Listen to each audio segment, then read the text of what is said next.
Welcome back into Stacking the Box on this Wednesday on Radio Row, live in Las Vegas. Sterling Holmes, my guy Malcom here, unified coverage of the Super Bowl, fan-sided and Special Olympics. Malcom, we're back again, baby. Yes, we are back again. Sterling, I'm excited for the interviews we're about to embark on. I mean, we got a lot. We got Justin Pugh coming up in just a moment. Tony Pollard, Quincy Williams, Brandon Bolden, Jay Glazer, James Conner. The list goes on and on. From the first time we talked this morning, favorite guy you interviewed, favorite guy you talked to? Puka Nacua and Michael Penix Jr. Yeah, honestly, Puka Nacua was very entertaining, outgoing. Always a smile on his face. Yeah. I feel like it's a guy who breaks tackles with a smile on his face. He does, absolutely, sir. He does. With Michael Penix Jr., too, is cool because after we got off, I went back on Arrowhead Addict and we talked with his teammate, Rome Odunze. Right. And it's cool having that Washington connection. It's not like Washington's been this powerhouse. Again, Washington's been good. They've had a lot of good teams. Yeah. But this is the first time they've really stepped into that next level. Right. College football playoffs, they won a game. They lost in the finals. But again, it was on the backs of Rome and then Michael Penix Jr. And now look at them. Both projected to be first-round draft picks. Absolutely. All right, this next little segment, who are you looking forward to most talking to? I'm looking forward to talking to Jay Glazer, get his thoughts on the game on Sunday, obviously, and, also looking forward to talking to Tony Pollard as well in here, and then the Thunderbirds. I'm excited to talk to them as well. Yeah. That's going to be exciting too. So what all do you know about the Thunderbirds? They're actually going to be the flyover for the Super Bowl on Sunday. That's awesome, man. Yeah. You big plane guy? Yes. Big plane guy? Yes. I need that confidence. I love planes. I love flying. But see, I don't like heights. You got to help me out here. I'll give you a tidbit on heights. Sterling. Just don't let down. Oh wow. Don't let down. Thanks, Malcom. Only insight right here, baby. Don't look down. Don't look down, and always look at your surroundings. Wherever your surroundings are, just look where you're at. What'd you do on your break off? What'd you eat? Chicken sandwich. Nice. It was a nice chicken sandwich. Very nice chicken sandwich with pickles in it and fries, and it was delicious, I must say. Everyone who's listening to Stacking the Box right now, also check out Arrowhead Addict. We are doing stuff on both platforms. Just got off with guys like Shannon Sharp, Roma Dunze, as I mentioned. The list goes on and on. A lot of fun. So check out both Stacking the Box as well as Arrowhead Addict. Day's getting crazier here, man. This morning it was a little quiet. Yeah, now it's starting to pick up now. I mean, look around. It's loud. We got that Carrot Top right there with some phenomenal shoes. Carrot, those are some great shoes. Great shoes. Those are awesome. I'm digging the shoes as well, Carrot Top. Those are great. One day, I will get those shoes. One day. Will you get the same exact size as Carrot Top, though? I know I should ask if they're 10 or not. Richard, good job getting the shot right there. That right there is professional. Richard. You got to shout out your cameraman sometimes, Malcolm. We got to make sure that Richard in his glorious mustache gets his due. But man, it is pretty crazy the amount of people who were just walking by who are here. You're just scoping out everybody here at on the row. I mean, it's it's only day 3. It's like it's going to get busier as the week progresses. Yeah. Yes, it sure will. Sleep, I don't think is going to be a thing, Malcolm. No, not for me either. Not for me either. No, it will not be. Again, definitely. Everyone's getting wings apparently here. Bounty's handing out a whole bunch of wings. Shout out to Bounty for handing out buffalo wings. Who doesn't love buffalo wings? Yeah, Justin Pugh will join us in a moment. I love this comment from Woozy Guy. LMAO, that was random. Carrot Top needs a segment. It's been wild. We've been seeing Carrot Top everywhere. Yeah. Like we saw him all yesterday at Media Day. Or no, that was opening night. Monday night, opening night. Opening night. Carrot Top was at opening night as well. Sorry, the days kind of run together now. I mean, we just talk. Right. Just talk, baby. Yeah, exactly. All right, as far as some of the things we did not talk about leading up to the Super Bowl, What do you think might be a key? Is there a specific matchup you're looking for? Whether it's L'Jarius Sneed versus Brandon Ayuk, whether it's George Kittle against the Chiefs linebackers. Is there another little matchup you're looking forward to? For me, it's going to be Christian McCaffrey against that Chiefs, the Chiefs front seven. That to me is going to be the big key. If Christian McCaffrey can find a way to find those holes with the Chiefs, against the Chiefs, I mean, it's going to be I think the Chiefs are going to struggle to slow down Christian McCaffrey. And not to say Christian McCaffrey is going to get over 100 yards, but, that to me is going to be a key. If Christian McCaffrey can run between the tackles of those Chiefs defensive players, then I think the Niners will have an awesome game. If Christian McCaffrey can't, then they're going to have to find other ways to get the ball out of Brock Purdy's hands. Yeah, and that's going to be the key, is getting pressure on Brock Purdy. He has been fairly good under pressure this season, but you're going to have some design pressure. The offensive line of San Fran, while not great, not as good as it has been in the past, is still solid, especially on the left side. The right side, a little easier to get some pressure on.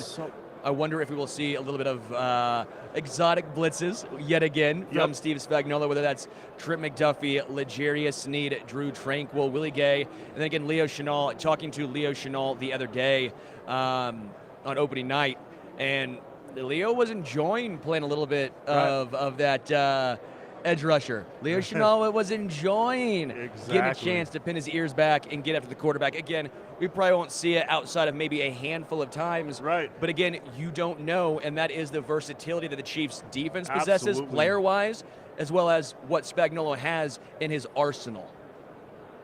So let me ask you what you asked me, Sterling. Is there any key matchup that you're looking for that we haven't mentioned already? Probably Ambry Thomas, the third cornerback for San Fran. He's graded out, according to PFF, as one of the worst corners in the playoffs this year. If I were the Kansas City Chiefs, I would try and focus on him. Now, Rashee Rice, going to get his targets. Travis Kelce, going to get his targets, obviously. But whoever is going up against Ambry Thomas is probably the guy I'm tapping at for the Chiefs needs to have at least a solid game. Now, I don't think they need to go out and go for 100-plus yards. I'm not saying they have to even score a touchdown, but they have to have a actual ability to move the chains, whether that's 4 catches for 50, 5 catches for 60, around there. If one Kansas City Chief receiver outside of Rice, outside of Travis Kelce can do that, it's probably going to happen against cornerback Ambry Thomas. Absolutely. Yeah. Savannah Joy says, I too am concerned about stopping McCaffrey and Juszczyk. I think Juszczyk is an interesting name to throw in there as well. Yep. It's a wrinkle. I think the reason why is he is so good as a blocker, while yet also having the ability to line up as a pseudo tight end. When you have the ability to line up as a pseudo tight end, you can have more power packages. He is a guy who will be picking up at least a decent amount. Some of the exotic blitzes, once again, we're talking about that Spagnuolo most likely is going to send. Do you think Spaz is going to try and blitz, try to make Purdy uncomfortable on Sunday? And I'm sure he is. But do you think he's going to throw the kitchen sink at Purdy, just to make him uncomfortable, you think, in your mind? Or you think Spaz is going to go a different route here? Very much so. I think they're going to put a lot of pressure on Purdy. I think they're going to send a lot of exotic blitzes, whether that's going to be from Willie Gay Jr., Leo Chenal, again, Trent, or L'Jarius Sneed. Heck, you might even see a safety blitz from Justin Reed. Justin Reed obviously loves getting downhill. Talk with him on opening night. He's makes it a point to hit hard and hit hard early. Talking with him, I said you were a big reason why the Chiefs' defense has gone from a finesse style of defense to a more physical style of defense. Right. Whatever PFF says. I think sometimes you can just look at statistics and not take into the full picture of what a guy brings to the table. And Justin Reed brings the physicality, he brings the tempo, he brings the tone, and he brings the leadership. And I think it's something that, a lot of times PFF can't always track. Absolutely. I talked to Tashawn Gibson yesterday at the 49ers media availability yesterday, and he shared a lot about the brotherhood that that he has in the locker room with those guys, and I feel like that to me is going to be important for San Francisco. They have that brotherhood, in the locker room on Sunday, and they just come together and they just, find a way to neutralize Patrick Mahomes. I mean, not to say you're going to slow him down, but if you can neutralize him some way, somehow, I think the Niners, can find a way to move the ball up and down the field against that Chiefs defense. I'm back looking at Carrot Top shoes. They're great. Great pants, too. I mean, we should just have a camera following Carrot Top the whole time. Yeah. A Carrot Top camera. A CTC. CTC. Is what I'm talking about. Yeah. I think this is what we really need. Savannah goes, this is for targeting Thomas. It'll mean not going to 12, 13 personnel on offense. He won't be the field as much if they go heavy, right? Correct. That is completely correct. If they try going to 12, 13 personnel, that's probably going to mean they're going more of a base package, a 4-3 defense, traditional 2 corners, 2 safeties. So it's going to be a little bit of a guessing game because, again, the Chiefs have been so effective running at a 12 and even 13 personnel. When they get both Noah Gray, Travis, and the occasional Blake Bell on the field at the same time, it really seemingly opens up things for them because teams they're expecting the run. Yeah. And the Chiefs can still run out of that even when teams are expecting it. But then all of a sudden, what do you know? Noah Gray gets a 20-yard gain. Travis Kelce does his thing. And Watson. oh, yeah, don't forget about Watson or Rashad Rice. Yep. See a Go 49ers in here. We respect you being in here. I cannot give a Go 49ers, though. Can't do it. I think Malcom can, though, for you. Yeah, I'll vouch for you, but I'm still leaning towards the Chiefs. In a really close game. But Flapjack City says Purdy looked like a deer in headlights Monday night standing next to Mahomes. I get what you're saying. You're talking about opening night, and they're standing almost like a boxing arrangement. They even had the dude who does the introductions for boxing out there. I'm drawing a blank on his name right now. Bruce Buffer. Bruce Buffer out there giving the whole boxing intro right there. It's pretty cool. But you're right. Cool. I will say Mahomes has been here. He's been doing this a lot, right? He's been around the block a few times. 4 Super Bowls now in 5 years. Brock Purdy just now getting here. I don't know if I'd say a deer in headlights for Brock Purdy in that moment. But again, you've not been in that moment before. It was wild. It was different. It's unique. Yeah. This 2-week period, I guess now we're in that final week leading up to the Super Bowl. Right. It's unlike anything these guys go through in a given season. Right. During the regular season, it's like, you're off for 2 weeks, and now it's going to be okay. Which team's going to come out guns a-blazing, and which team's going to be like, okay. Like both teams are, they're probably going to fill each other out, obviously, to begin. And then we'll see, like, towards, when the game goes on, like, which team's going to come out blades a gun in, and which team's going to be like, going to struggle. Yeah. Again, if the 49ers get behind early, it's going to be very difficult for them to come back. Passing against this Chiefs defense does not happen. You do not get back in the game passing against this Chiefs defense. If you get down, you're out. Yeah, so, exactly. Brock Purdy, as great as they've been in the playoffs, coming back, that also means they were down at some point. Yeah. The Detroit Lions defense ain't the same as Kansas City. It's the Packers defense. This is not the Lions defense. You're playing against a Kansas City defense that has been stout, and I think the Niners are going to have their work cut out for them. Some news between these two teams. Mahomes says the Chiefs are okay being the villains as long as it's the price of winning. Mahomes going on to say, I think I just like winning. If you win a lot and that causes you to be a villain, then I'm okay with it. But at the end of the day, I'm going to enjoy playing the game and try to win as much as possible. It's true, because the Chiefs were the fan favorite 4 years ago. Yeah. They were the team that everyone was rallying behind, rooting for against the 49ers first time around. Yeah, exactly. Here we are, a few years later. Next thing you know, they are the villains. Right. They're the hunted. They're the team that 31 other fan bases want to see lose. Right, and the Chiefs have the biggest target on their back. Because they're trying to repeat as champs, and the last team to do it was the Patriots. Yeah. Chris Jones, in regards to being labeled the villains, goes on to say, everybody used to love us. We used to be one of the most favorite teams. Mm-hmm. Now everybody's ready for the Chiefs to lose. It's okay. They can continue hating. You call it hate when you win a whole lot. The problem is we haven't won as much as people think. We've only won 2 Super Bowls, right? We only won 2 out of 3. Well, what about 3 out of 4? 4, yeah. Might make it a little different, huh? Right. If they win 3 out of 4, maybe, it'll silence those, it'll silence the doubters. It'll silence the haters as well, too. I will say Eric Bieniemy, who was let go by the Commanders in the overarching firing, right? The Commanders kind of burning down the house right now. Actually visited the Chiefs during this playoff run. He paid a visit to the Chiefs before the AFC Championship game against the Baltimore Ravens, sat in on meetings and talked with various offensive players, including Patrick Mahomes. Mahomes' quote says, "It's always great to have EB in the building, just being there and the energy that he brings and the mentality that he brings. He loves being there. He loves being a part of the team and being a part of that culture." What do you think, man?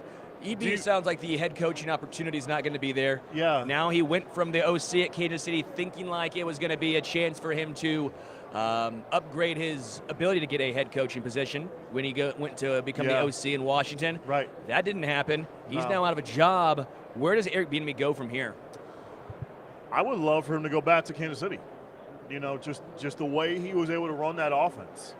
Even, not even as an OC, but at least as a consultant to help, to help the guys, just give them advice on, on how to be successful, run the football and those type of things. But I would love for him to come back as a consultant at least. My question is, where does he go? Because is he going to be the OC? No, because Matt Nagy's still there. So unless you're firing Matt Nagy in a year that you go to the Super Bowl, don't get me wrong, the offense took a step back, but I find it very difficult to all of a sudden say, you know what? Let's can the guy. Now, it's not unheard of. Right. It wasn't to a Super Bowl, but you saw Bob Sutton get canned in an AFC Championship game, but that was a long time coming. Yeah. So I'm sitting here going, I think Eric Bieniemy might come back to Kansas City, but what type of role is that going to be? And by the way, you're probably looking at a step back. That would be a pretty brutal blow, I think, confidence-wise, when you were already the OC here. Right. Go to Washington and try and upgrade yourself. Gets downgraded, and then now you lose your spot here in KC. It's in Washington, it didn't work out for him. Interesting spot to be in. What's your thoughts on on Bieniemy? Like where do you see him? Like, what do you think, Sterling? Yeah, man. It's a good question.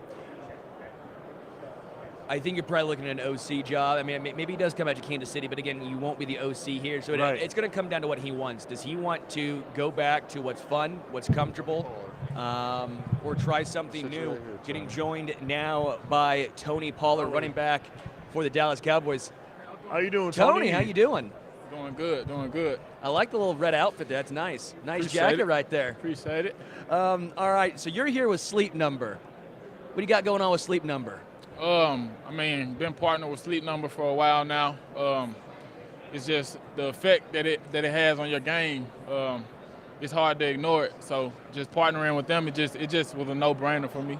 Because sleep is like any nutritionist that comes in and talks to us. The first thing that they'll bring up to us is sleep, like how that's the biggest form of recovery.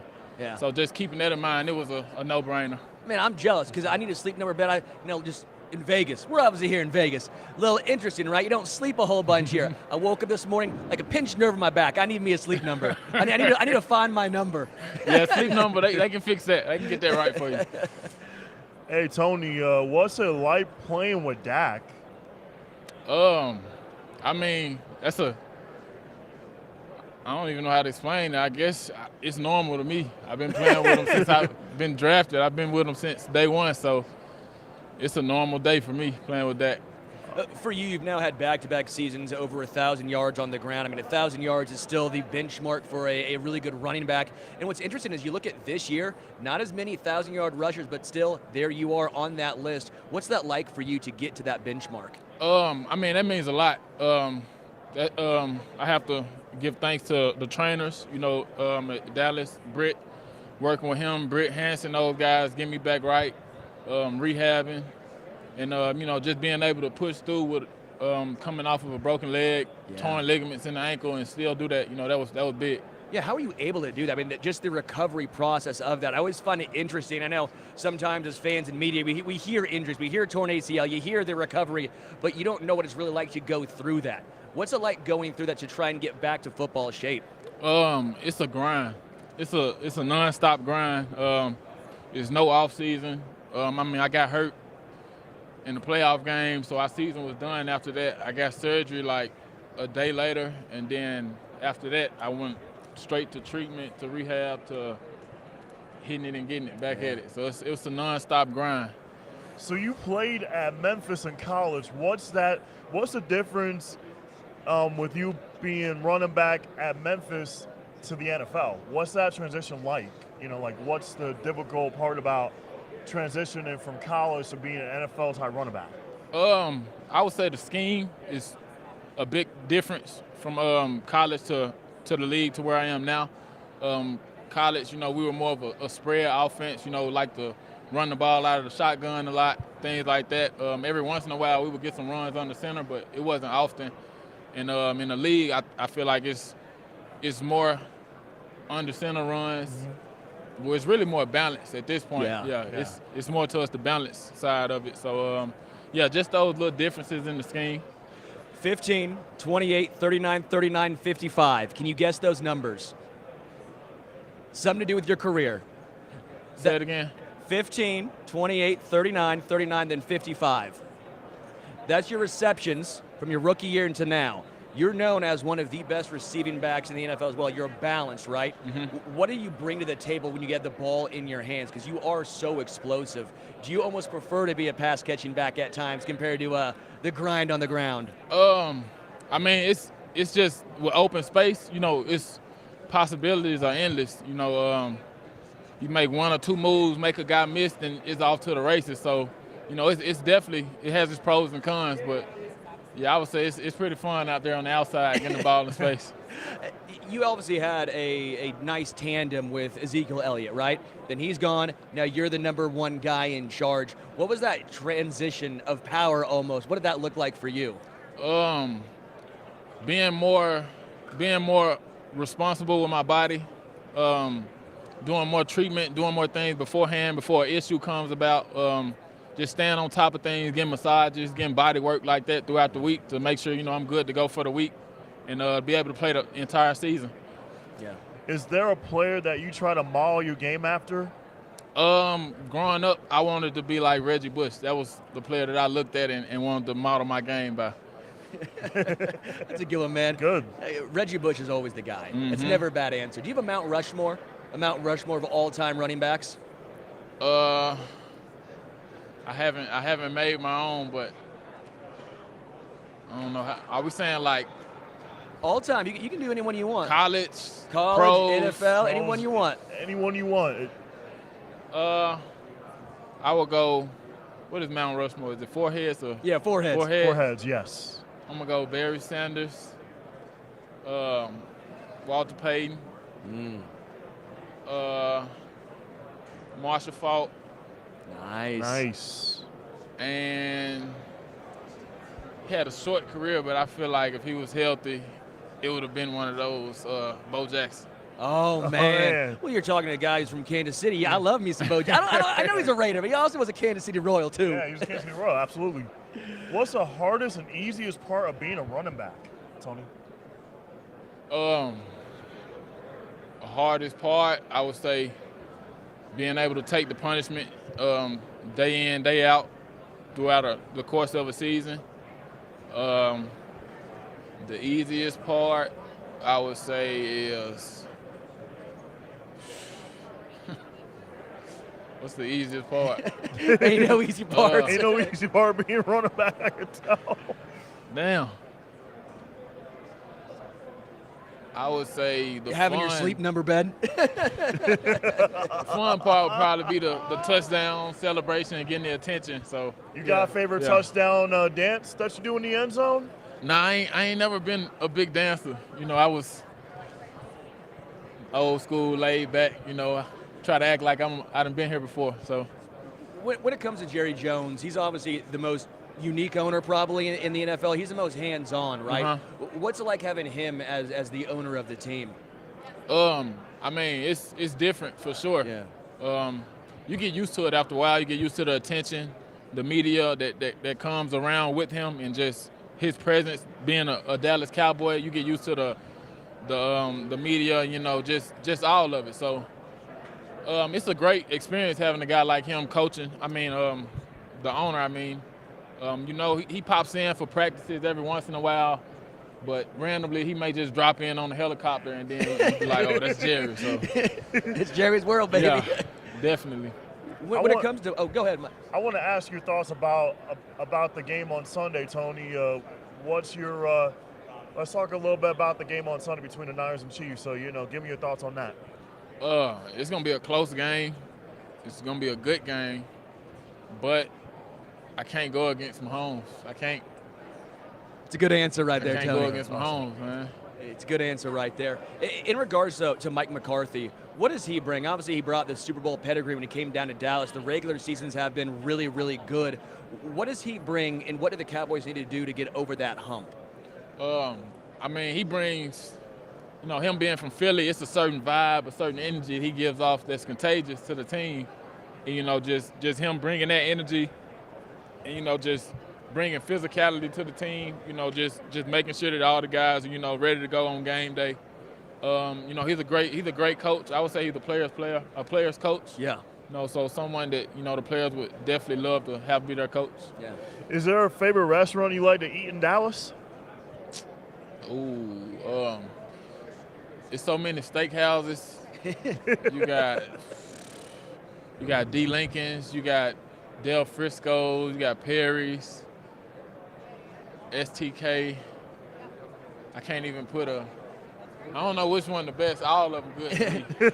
What was it like for you? Obviously, you were born in Memphis, and then you played college football at Memphis. What was it like playing for your hometown? It was big, just being fortunate enough to be home, by my family, so not having to worry about anything or being homesick or anything like that. Having a community behind me that I grew up with, guys that's been watching me play since Little League, still able to watch me play in college, so it was a great experience for me, and just making the most out of my opportunities. Yeah. That's how I looked at it. I've seen a few games down there. I'm a Mizzou guy, so every once in a while I go down there, watch a game. I would love to go to Memphis and see a game at the Liberty Bowl. I've never been to a college football game in Memphis, Tennessee. I would love to check it out. Got to go to Beale Street too. Yeah, go to Beale Street. Got to come down there and check us out. I would love to check it out in Memphis. Where have you grown the most from year one until now? Where do you think your game has grown the most? I don't know. That's a hard question. I feel like in every phase I've grown. I feel like just in my IQ, my football IQ has grown over the time, just evolving, just getting better over time, over the years. My vision has gotten better. I would say patience, running the ball over time has gotten better, and definitely pass blocking, just getting reps at it, getting better at it over time, and then just trying to perfect it. Yeah, just so you know, everyone out here is saying you're looking good, and we wish that you were a Kansas City Chief. They said so. Just so you know, you got some people out here. They want you to be a Chief. As far as the running back matchup in the Super Bowl, obviously Isaiah Pacheco, very physical running style, the high knees. Ain't no chance I want to tackle that. I'm getting my chiclets knocked out if I do. And McCaffrey's a little different, right? He's physical. He's all around. Yeah. What do you see from those two guys? Those two very productive running backs, two impactful players that you want on your team. They both bring a lot to the table, but they're completely different in their styles. McCaffrey's more of a smooth runner, still explosive, able to burst through and make plays and still have that home run speed. And I would say Pacheco is more of a physical runner. Looks as if he's almost running towards the contact. It just looks like somebody that you don't want to tackle when he runs the ball. So, yeah. I will say, again, everyone is pointing out they want to draft you in fantasy next year. So you got that. You got a lot in your back, just so you know. Everyone's saying they want to draft you in fantasy. Or they said that you killed them whenever you played them in fantasy. So does it ever feel good for you hearing that? I know you probably don't care that much about it, but does it ever feel good when you're like, yeah, man, I did pretty good in fantasy this year. I helped y'all out. It's always good getting that positive reinforcement. You just have to know to limit it yourself and not let it get to your head. You know, just stay neutral and just stay grinding. Yeah. Tony Pollard, running back for the Dallas Cowboys, working here with Sleep Number. One more time, talk about Sleep Number. Yeah, Sleep Number, it was a no-brainer partnering for me. You know, just the importance that sleep has on your direct effect in the game. You know, if you're not getting your sleep properly at night, it's definitely going to affect you on the field. So just knowing that, it was a no-brainer for me to partner with Sleep Number. And yeah. Awesome. Thanks, Tony. Thanks, Really Tony, appreciate the time, so man. much. Yes, sir. Thank you. Hey, thanks, man. Take it easy. Yep. Have fun this week. Tony Pollard right there, running back for the Dallas Cowboys. Man, it's been he's had a really nice career. He's gone from a backup and then all the way into, you know, a split timeshare with Ezekiel Elliott. And then now all of a sudden, he's the guy, he's the dude, he's the bell cow. Going over 1,000 yards now in 2 straight years. I loved how he talked about how he's from Memphis. He got to go to Memphis to play in college, and that's what really impressed me. Awesome. Getting joined now by Quincy good? Williams. It's good. Quincy, how you doing, man? How you doing, Quincy? Yes, sir. I know you're here right here with the American Cancer Society Crucial Catch Ambassador. Yeah. What are you doing with them? So with Crucial Catch, the biggest thing. So wait. I bet. Here we go. I had a lot of. You feel me? I had a lot of talking points. You feel me? I got kind of excited, man. For real. But the biggest thing, man, it hit home for me. So as soon as I got drafted, bro, I wanted to use my platform for something bigger. You feel me? So like. First thing that came to mind was the Crucial Catch thing. So using my platform with my cleats and things like that, just to bring awareness to the importance of like getting screening during breast cancer and things like that. Just because like a lot of people, you know, you can live with it and not even know it, and then catching it early is very important, you feel me? So it hit home with me very big because my mom passed of breast cancer, you know, so me and my brother partnered with the American Cancer Society. We do a lot of things, go to the hospital, hang out and stuff like that, go on like little trips and stuff like that. Also sit in therapy sessions too, though. Cool. So like the mental health is very, very big on for us too, though. So like the person who's going through it is very important too. And then those guys that, you know, your family members and stuff like that. So like, how can you do the help type thing? So, so like just that. Awesome. You got it, Malcolm? Yeah, Sterling. Quincy, your brother plays for the Jets. Yeah. What's that like? It's amazing because you got a person who can hold you accountable that also knows your background but also knows your why too, though. So it's kind of it's amazing though. So you know how like you like your teammates are your brothers. I actually got a real brother on there too, though. But I try to have that same chemistry that I got with my brother with all my other teammates too, though. So like easy to talk to. Constructive criticism is very big because once you hear, you know, like how you doing and what you need to do from your peers is very big. Yeah, you and your brother were the backbone of the defense this year, and the Jets had one of the best defenses in the NFL yet again. How have you guys been able to play so well together? It's probably kind of nice. You know, he's on the defensive line. Yeah, play right in front of me for real. You got that we right. We talk about it all the time. I be like, hey, bro, just keep them clean for me, bro. Just keep the D-lineman off me, and I'm going to make sure I can make sure I'm going to cover long enough that you can get your sack. So we talk and laugh and joke about it all the time. Man, you also just had a breakout year. It feels like this was a breakout year for you, man. What clicked? The biggest thing is I wanted to buy in and get my stamp. I wanted that All-Pro, so I got it this year also. Yeah. So like having that mindset of like if it ain't gonna get me closer to being All-Pro, I don't want to do it. It was a lot of stuff that I wanted to do, but I had to like ask myself like this gonna get me to my next level. You feel me? So I didn't do it. But the important thing was that health though. So like the eating healthy, that joint hard. Like. Them cheap meals that get, I be praying for them days. You only get one a week, but I be looking forward to them. So Quincy, what did the team do to adjust after losing Aaron Rodgers? So that day was actually kind of crazy. So like leading up to it, you know, we had Hard Knocks. The whole offseason was lit. You feel me? Training camp was lit. Now it's game day. We prime time. Oh, let's go. You feel me? So we excited. You feel me? Damn. We actually did my first time, you know, a Hall of Fame. Let's say gold jacket. Let's see gold jacket. Aaron Rodgers play. You feel me? I'm on the sideline with it. So going into the game, he run out of the tunnel. It's amazing. I mean, crowd going crazy. Like, then leading up to it, man, 4 plays in, we see him on the ground. We like, hey, who that is? They was like, hey, that's 8. We was like, oh, hold on now. So he got back up, ran another play, then he was actually out. So it was one of those things where, like, we didn't know what was going on, so it was like, hey, let's keep a manageable game so when he come back, he can just take over. He just hold a manageable game. But when we found out what actually happened, it was, it was down spirits at first, but then it was one of those things was like, hey, nothing changes just because, like, that happened. He was the one who said it. He was like the standard is still the standard. Sure. So that's our biggest thing. When it comes to next year, obviously, this upcoming season, though, it has to be pretty fun feeling getting him back now, hopefully for the full season. I mean, how exciting is this offseason for you guys, especially the defense? We looking forward to, like, we're going to build off last year, number one defense. So that was a big thing in some of the categories or whatever. So we want to, like, lead no doubt 2024. That's our mindset. So, like, lead no doubt for us, like, the offseason where y'all hearing, like, the hype and stuff like that. Yeah. During the season, our mindset is just, like, focus on going 1-0 and then actually, like, living up to it. Got to hit the JETS. Yeah, you feel me? JETS. So talk about the atmosphere at MetLife. What's that experience like? I mean, man, it's amazing as a player. So look, we in New York. So like the stadium's in New York, but we're gonna say the New York Jets. You feel me? The stadium's in New Jersey, but we're gonna say New York Jets. The Jersey Jets sounds pretty darn cool, though, right? Jersey Jets. I don't know. I like New York, though, bro. I'm be honest with you. Especially because, bro, it's just so much to do in New York, like the media and stuff like that, bro. The games be lit. Though. Like, it be a lot of fun out there. Like, our primetime games, they felt like primetime games, bro. Like, we in the middle of the game or whatever, like, timeout come, they'll shut the lights off. They got, like, little people with bracelets on, laying up and stuff. Like, bro, it was a lot of fun to play around, bro. For real.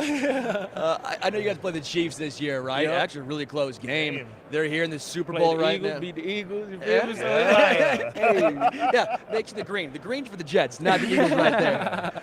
What was the hardest part about going up against a guy like Patrick Mahomes in this Chiefs offense? Well, I ain't even gonna say quarterback though. I'm gonna take it to somebody, bro, who a workhorse for real. Pacheco. Yeah. For real. Going against him, that boy a workhorse for real. Like, he a hard runner, and he one of those guys with, like, short yards or something like that. They mostly going to get to Kelsey or something like that. Yeah. But he changed the game where it's like, hey, let's run the ball. Let's run the ball. He a very hard runner and stuff, too. He one of my favorite running back, top running back. My dog, Breece Hall up there first, of course. Yeah. Then I got Christian McCaffrey, but Pacheco, and then I got Josh Jacobs up there, too, though. So, going against him, it was good, you feel me? But then your boy gonna do his thing. Yeah. Did you have any players did you have any favorite players growing up? Favorite player growing up was Brian Dawkins, off the top. Brian Dawkins, Cam Chancellor. So I played safety at first, and I like those big hit type players, so that's how I played. You feel me? So I was looking at people like Brian Dawkins, Cam Chancellor, Ray Lewis, you feel me? CJ, the crazy part, CJ Mosley. I used to watch CJ Mosley film during college, and then I actually got a chance to play with him, bro. Nice. That's awesome. You're like, dude, I saw you. Yeah. I mean, when I first got into the meeting room, I tried to act cool. I'm like, bro, I'm going to be playing next to you like I'm Quincy Williams. And I said, bro, let me just take the moment out, bro. I watch all your film, bro. Let me take the moment out, bro. I watch all your film, bro. Bro, you be balling, bro. What's it like with Robert Saleh? I think Robert Saleh is a phenomenal head coach. I love what he did, obviously, with San Fran. He helped revitalize that defense over there. Yeah, but the reason why, bro, because he a real person, bro. He be honest with you. Like, if you having a bad game, bad practice, he'll let you know, like, hey, they're going to get us beat. Like, he ain't going to sugarcoat nothing with you, though. So, like, keeping him having a standard made us have a standard, too, though. And then, so, like, it trickled down. So, like, he ain't no joking around type quarterback, but not quarterback, but coach. He ain't no joking around type head coach. So we're here at, obviously we got the game on Sunday between the Chiefs and Niners. Talk a little bit about the matchup and what do you expect? So you want a little bit of the inside scoop? Yeah, a little bit. You want a little bit of the inside scoop. You feel me? So I'm going to be honest, I'm rocking with the 49ers. It's going to make him happy. He's a You Niners feel guy. me? I'm rocking with the 49ers. Yes. Now you looking for the key points. So my key points on that 49ers, boom, I'm going stacked offense, and they led by a person. I'm gonna say led because he ain't been getting the recognition he need to be getting. Brock Purdy, bro. Yeah. That man is a play-making quarterback, bro. Like he be like he a game manager. I don't care, bro. He making plays, bro. He make all the people around him. He put it all together. He like the glue to it, like like. For real. So is that what a lot of the players think about Brock Purdy? Because I know a lot of times. No, he a playmaker for real. He a playmaker. Like it's funny, interesting because like a lot of times the media, the fans, they have different viewpoints about different guys, right? Man, we be playing against that, man. We be on the field with them. Like we ain't looking at no statistics. We ain't looking at no on the film. We like in the moment, what you gonna do? Yeah. Like, in the moment, like at the speed, like when you behind the clicker, you just sitting there chilling. I'm talking about like when you got somebody like Quentin Williams breathing down your neck, finna like hit you, like what you gonna do? He may play. That's awesome, man. That's awesome. Just again, one more time, you're doing stuff right now. American Cancer Society, Crucial Catch Ambassador. Where can folks go to get more information about this? More information. I don't even know the website. I'm gonna be honest with you. Everyone get checked out, though. You feel me? Everybody get checked out. Go to your nearest doctor. Ask them about the screening. It's very, very important. You feel me? So that's the very, very important part for real. Yeah. Final one here. Did you guys actually think Aaron Rodgers at one point was going to come back? I know he talks about it a lot. You know, he's going on Pat McAfee all the time. Yep. Talks about trying to come back. Did you guys ever have an inkling that he actually was, or is that a little bit more behind the scenes stuff? The main thing was we wanted him to come back healthy and confident. So like right after surgery, he was trying to walk. So it's like it was one of those things where you were like, hey, slow down, you know, let's make sure you're good. Like we trust you and stuff like that. But make sure when we get you back, we got you all the way back, not like halfway back. Like we good. You feel me? So it's just like trusting your teammates, you feel me? Like I want the best for him.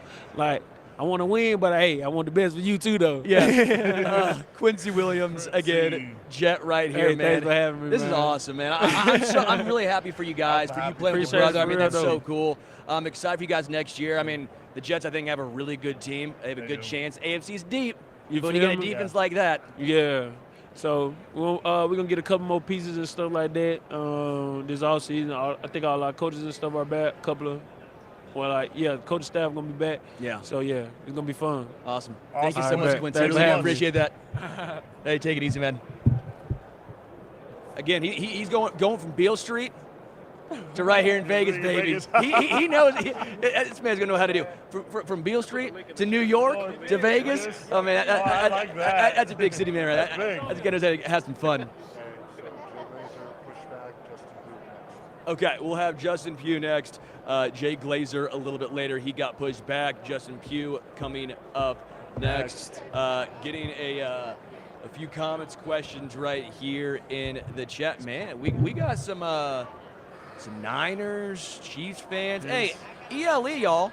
ELE. It's a stack in the box. We love everyone. Yeah. We love everyone here. Mm-hmm. If you're a Niner fan, you're welcome here. Yep. You're welcome here.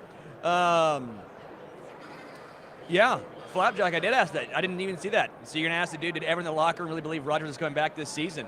There you go, man. You just got your answer. Yeah, that was an interesting situation. I actually really feel for those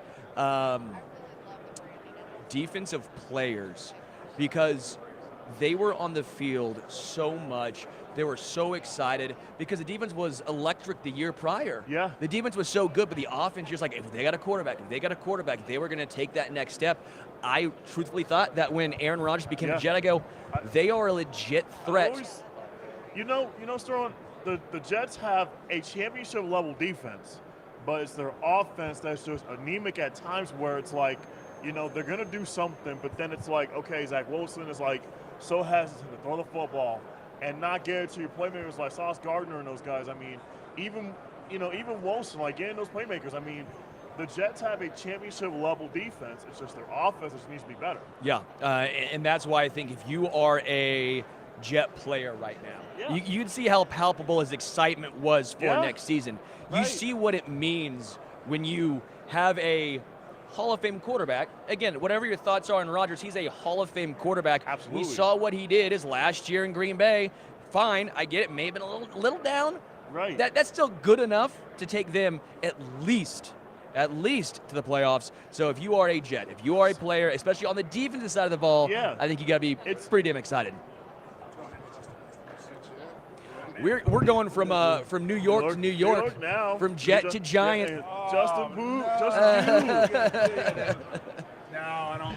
The Jets don't bother me one bit. My guy Nate Hackett, the offensive coordinator, I got to cheer for him a little bit, even though they're the crosstown rivals. Just a little bit. Yeah. Just a little bit, Justin. Just a little bit. Obviously, Justin, you're here with Love Sack. What are you guys doing with Love Sack? Yeah, so obviously I partnered up with Love Sack. So I played against the Buffalo Bills earlier this year. I was sitting on my couch. I was sitting on my Love Sack, the new stealth technology. I got speakers in the couch, subwoofers. I just had a baby 2 weeks ago. My in-laws. Congratulations, by the way. Justin. Thank you. I appreciate it. I have my in-laws. It turned into a queen-size bed. It does it all. I was real comfortable. I didn't want to get off the couch, but the Giants called me and said, hey, we need you to come play in Sunday Night Football. So I do the player intro, and instead of saying Justin Pugh Syracuse, I say Justin Pugh straight off the couch. And everyone was asking me, they're like, what couch were you sitting on? I was like, I was sitting on a Love Sack. And that's how the partnership was born. Can you say anything you want on those intros as far as, obviously you said, I'm not anything. Within reason. I was going to say, within reason. Because it used to always be, your college, and then it went to the U, and then it went to high school, and then you hear elementary, and now straight off the couch. I think if within reason, if you're having fun with it, everything's fair game. It allows us to show our personality. Offensive linemen, that's all we get before they call us for a hold or we show us that we let up a sack. So the fact that I could have one moment to make everybody laugh, that shows everyone who I am. What was that like, man, getting that call like, hey, we need you now. Yeah. Come on back. It all kind of was serendipitous because the Cardinals, the Giants came out to play the Cardinals. I live in Arizona right now. They had an injury to the left guard, and they called me, hey, we're in your backyard. Would you want to come try out for the team? So I went down to Arizona State where they were practicing because they were playing the 49ers the next week. So they were staying in Arizona that week. I do a workout, show them I'm healthy. I had tore my ACL the previous season. And then from there, they're like, all right, we saw you work out. You look great. Come be on our practice squad. We're not going to guarantee you a dime. And I went and I played on the practice squad at first. Then I got called up, played in that Bills game, and then got a deal done. Nice, man. I'm like an everyday guy, just sitting on his couch, drinking a beer, and then playing on Sunday Night Football the next week. It was like Matt Moore was a high school football, and they're like, all right, we need a backup quarterback. Matt Moore, come on through. Exactly. It's easy. Just give the Giants a call when you're sitting on the couch. Make sure it's a Love Sack, and then they're going to sign you. Boom. Hey, Justin, speaking of Syracuse, you played at Syracuse University. What was it like to play in the Carrier Dome? What was it like? It's unbelievable. I mean, when it's rocking and we were winning my last few years when we were at Syracuse, you can't hear anything. And it prepares you for the NFL because the NFL is loud. But the diehard fans up in Central New York, most people are familiar with the Bills Mafia. A lot of those same fans are Syracuse fans. You get up there for a football or a basketball game and it gets rocking. It is a hostile environment. And my Syracuse Orange are looking good. We just got a transfer from Ohio State.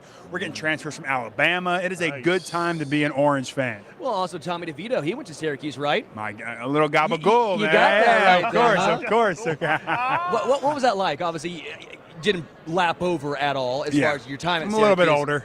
Just a couple years. But still, it's kind of got to have a little fun to have your alumni on your team, and now starting quarterback. I was cheering for him when he was the quarterback at Syracuse, and then we both started on the practice squad, and we were in the scout team huddle, and he was running the quarterback for the scout team. And I walk in there, and I'm 11 years in. I played 100-plus games in the NFL, started them all. Yeah. So I'm like, all right, guys, you're a bunch of young guys. All right, everyone make sure we break the huddle. My big thing is everyone get in here tight, we're a team, and then we're going to break the huddle as loud as we can. It all starts with intimidation, like the Little Giants, the movie. Sure. I believe that's how you win football games. So I get in there, and I'm hyping the guys up, and then all of a sudden this little Italian guy walks in. He's like, what's up, guys? We're going to run this play. And I'm like, who is this 23-year-old? And lo and behold, 4 weeks later, he's a starting quarterback for the New York Giants and playing great. Yeah, the Little Giants with Ed O'Neill and Rick Moranis. Yep. In '94. I stole a little line from him. Hey, it's all right. It's okay, a little bit. We're the Little Giants are the big Giants. Wow. Who's the toughest lineman you had to face this season? Who was the toughest in your mind? Aaron Donald, bar none. Aaron Donald's the best defensive lineman. He's a game wrecker. He's a game changer. I hate him and love him all at the same time because without him, they wouldn't be paying guards what they're paying guards. So he is our generation's Lawrence Taylor. He's changed the game for the better. the better for everyone except offensive guards. Sure. And he does an unbelievable job. So he's definitely the best. Yeah, you see Joe Tuna get that contract, you're like, thanks, Aaron Donald. Thank you. 100%. When it comes to the offensive line, what separates good offensive linemen from great offensive linemen? What allows a guy to play as long as you've played in the NFL? It's not one guy, it's 5 guys. And that is the biggest difference between a good offensive lineman and a great offensive lineman. When you love the guys you play with and you know where they're from and their story and what they like to do and the charities they support, you play harder for that guy. It's just like in the real world. Sure. If you are working with somebody and you have a great relationship, it makes it easier to work with them. Right. And that's the gelling of the offensive line is what makes them look so good. And if you play for a while with each other, like this Chiefs offensive line or former Giants offensive lines that had so much success, they loved each other, they ate dinner with each other, so that's where I think it kind of separates the two, good to great. So how was it to be on Who Wants to Be a Millionaire Celebrity Edition, huh? How did you find that one? That is unbelievable. So I work with Shriners Hospitals for Children and got selected to go on Who Wants to Be a Millionaire.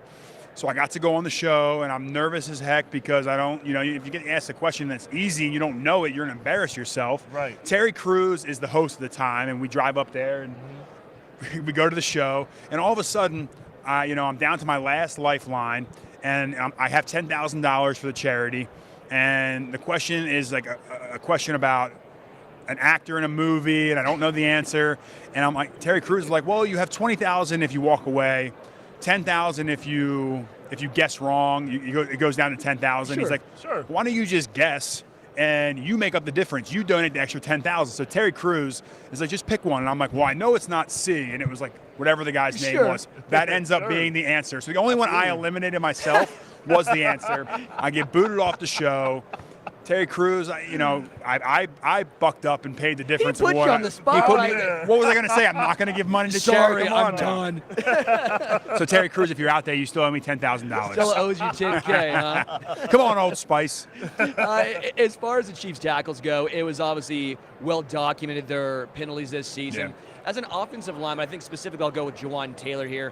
He went from Jacksonville. It wasn't obviously quite as televised. The Jags aren't the same echelon right now as the Chiefs are. All of a sudden he comes to Kansas City, flag. And a lot of it was stuff he was still doing in Jacksonville.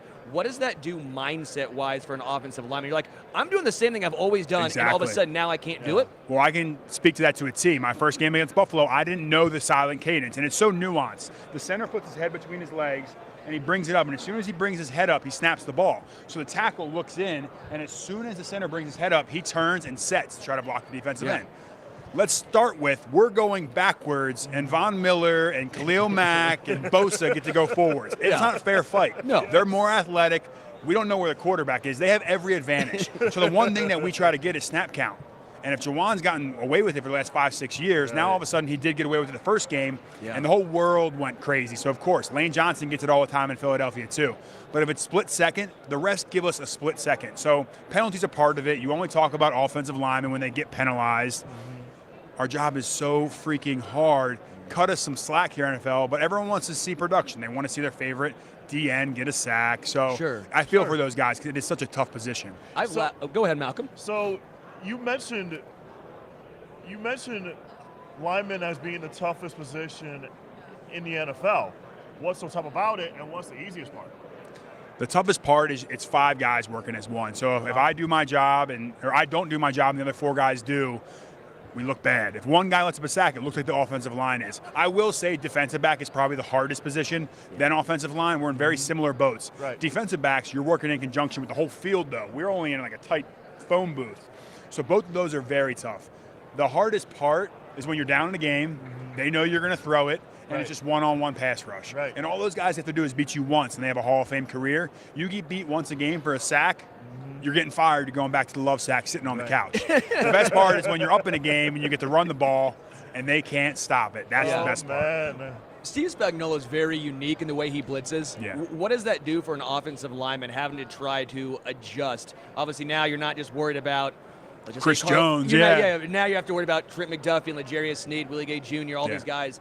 Hell, they'll send a safety sometimes. What's that do for an offensive lineman? Yeah, you lose sleep over it. And I had Spags in New York. He actually was the interim head coach when I was there my last season. So I know him very well. He's He gives offensive coordinators sleepless nights time and time again. He's going to have a plan to stop the run game of San Francisco, because if San Fran starts running the ball, it could be a long day because they'll keep Patrick Mahomes on the sidelines. Yep. So it starts this mind battle, but Shanahan's also one of the best, if not best play caller in the NFL. That's the matchup right there. Do you have an X factor outside of Mahomes or Purdy? Who do you think is going to really have a big impact in this game on Sunday? Here we go. Trent Williams, left tackle. Maybe the best left tackle of all time. He is dominant in the run game. So be alert on the must-have-it situations. 49ers running to the left behind Trent Williams. The dude is a beast. I think he wins a Super Bowl, retires on top. All right, someone in the comments asked a hand size check. They say you have some massive hands. Oh man, I don't know if I like this. Wow. Oh, dude, Malcom. Wait, hold on. Wait, Malcom out here has some mitts, and we had no idea. Yeah. All right, now you're going to come play offensive line for the New Yeah, York now you're Giants offensive next line. year. Come on Dude, now. I mean, Come on now. that's just.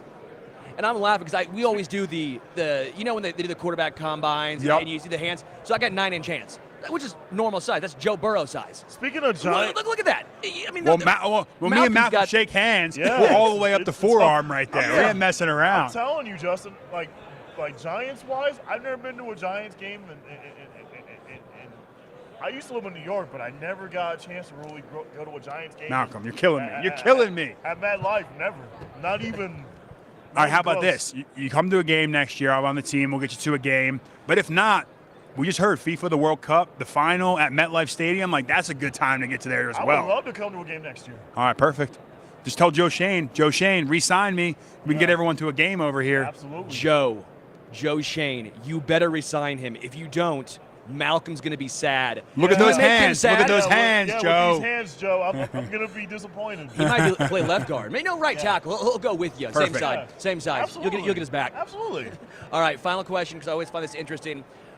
You talked about the offensive production, how hard it is to be an offensive lineman, and it feels like they don't get the love they deserve. I've joked about this, and now it's coming to a serious thought I have. There needs to be a fantasy football for offensive linemen. I honestly think it would get people more involved and more intrigued about the offensive line. So are we starting it right now? Let's start it I'm right just now. trying to start. I believe this firmly because the offensive line, without a good offensive line, your team's it's toast. You're done. Yep. And again, you mentioned you don't get love, you only get hate. But let's try and give the offensive line some love. Let's give them fantasy football, and we can find a way to score it. I have no idea how you score it, but We'll figure it out. We'll get into like the incubator. We'll figure this thing we'll out. sit on the love sack. We're never. But the thing is, guys, we're never gonna leave. The stealth tech. What are you gonna do? You got the speakers, the subwoofers. You're sitting there watching offensive linemen only. I mean, it's the best. We got to. You know who we got to get involved? AQ Shipley over from Pat McAfee's show. Yeah, that's what He does the in the trenches, breaking down offensive line play. So maybe we figure out a way. We're on to something now. We are. Hey, we'll talk. Yeah. My people talk to your people. Done deal. Done. Justin, really appreciate it. Thanks, man. guys. Phenomenal job, man. Appreciate you being on with us today, man. This was great. And we'll get the Giants to re-sign you just for this, okay? Absolutely. That's it. 100%. Thanks, guys. Justin. Hey, appreciate it. Take it easy, man. You're welcome, Justin. That's awesome. All right, guys. I love Appreciate offensive it. linemen. See you, Justin. Oh, come on. Come on, see the handshake. It's just. Handshake. It goes all the way. All the way up here. Come on, man. See you, Justin. Oh Thanks. man, see now he's showing off with the Yeah, mitts. Justin- Now he's showing off. There's no knucks. There's no Yeah, knucks he's awesome. anymore. That's just hands. See you, man. Justin. I will point out, Malcom might have the biggest mitts I've ever seen on a normal dude. Yeah. Like Johnny Bench Yeah. and him could have a competition of how many baseballs they could hold. Yeah. I might take Malcom. My hands are huge. Like I have basketball hands here. Yeah, basketball. You got offensive lineman I got hands, baby. offensive lineman hands, man. I'm telling you, like, I can hold the rock right now and just run with the football all day. I can palm a basketball. That's the thing. Yeah. It's not like I have small hands. Right, my hands are huge, and Oh. I can just hold the football, by the shape and just toss it.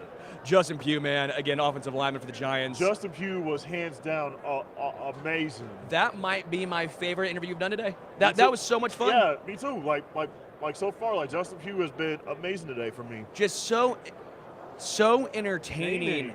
Wow, just James Conner is next at 2:15. 2 o'clock. James Conner coming up shortly. I can tell there's been a lot of back and forth, but man, I'm actually not kidding. Like, it started off as a joke, but fantasy football for an offensive line, I don't know how you would score it, but there needs to be a way to get it involved because I'm sick and tired of offensive lines not giving the love they deserve. Not getting the credit and the love that that it's due. Absolutely, sir. You only get the hate. I'm with you on that. Offensive linemen in the game today should get the love that they deserve, and it's unfortunate that they don't get the love that they're not getting the credit that they're due for. And when it comes down to it, too, Kansas City has been fairly lucky. Right. I think if you're an offensive lineman in Kansas City, because they've had a lot of great offensive lines. Right. I think if you're my age, I'm 29, you go back to, Will Shields, Brian Waters, right? Like, you go back, Willie Rofe, Casey Wigman, and then you even had a lot of great offensive lines post, but you grew up with an offensive line that was celebrity status in Kansas City. Right. And you don't have that everywhere. And so I just sit back and I'm going, how can we make this more understandable for people? Fantasy football for O-lines. That's the way to do it. No one take my idea. I'm TMing it. This is trademarked. Hey, Richard, get on it. I have no idea. Albert Einstein could do all those TMs. Now it's my turn, okay? I'm not saying I'm Einstein, but, I don't think I have anything in common besides a mustache with the guy. All right, James Conner coming up next. You excited to talk with him? I can't wait to speak with James Conner. I talked to him last year at the Roll last year. You did? I did. What all did you ask him? I'll make sure to not ask the same questions. I asked him about his experience, in college, transitioning from college to the NFL as a running back. I mean, I asked him that. I asked him about his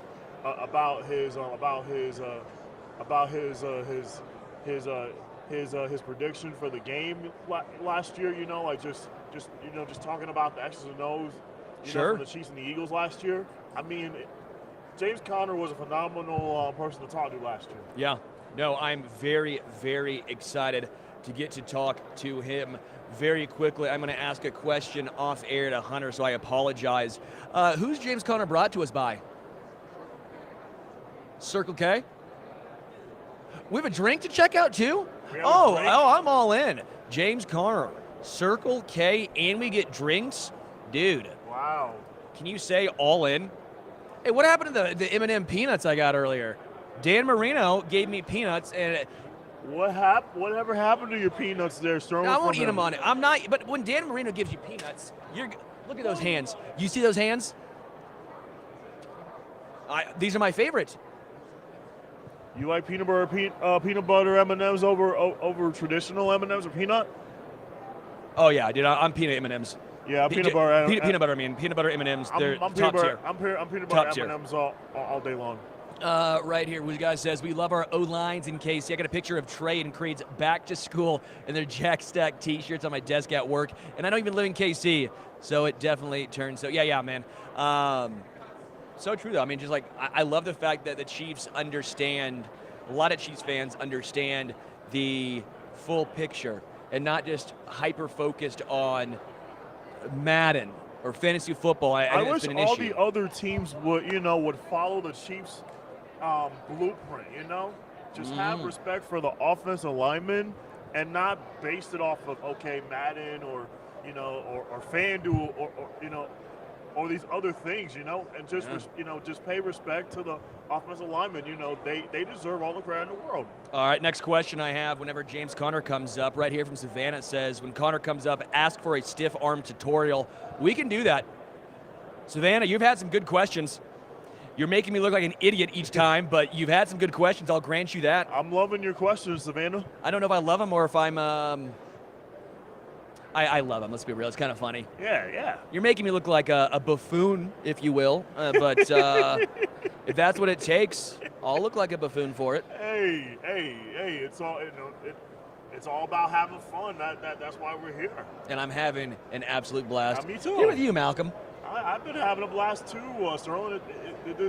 This is amazing, and it's gonna get even better. Tomorrow's gonna get better. Every day's better. Today's gonna, every minute. Every minute's gonna get exciting. I mean, you just never know what's gonna happen. Again, we are here giving you guys live Super Bowl coverage from Radio Row. We are unified coverage, Special Olympics and fan-sided. Malcom and myself. I'm not gonna lie, this football, I really want to play catch with you. I'm really looking to try and throw the pigskin. Yeah, it's not like pigskin. I think it's more of a leather hybrid, maybe rubberish. It's more rubber-ish. I would say rubber-esque. Actually, you have to like throw the whole pigskin.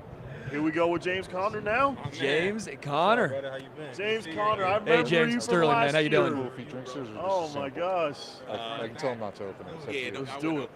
Don't open it. How the year been? Don't open it? Oh man, I was trying to take a swig of that bad boy. I know James Conner's here with Circle K. What you got rocking with Circle K? Man, just with that new Mountain Dew, the Purple Thunder. You can get it at the local Circle K. Get you a 6-pack, 12-pack, Super Bowl party drink. Mountain Dew Purple Thunder.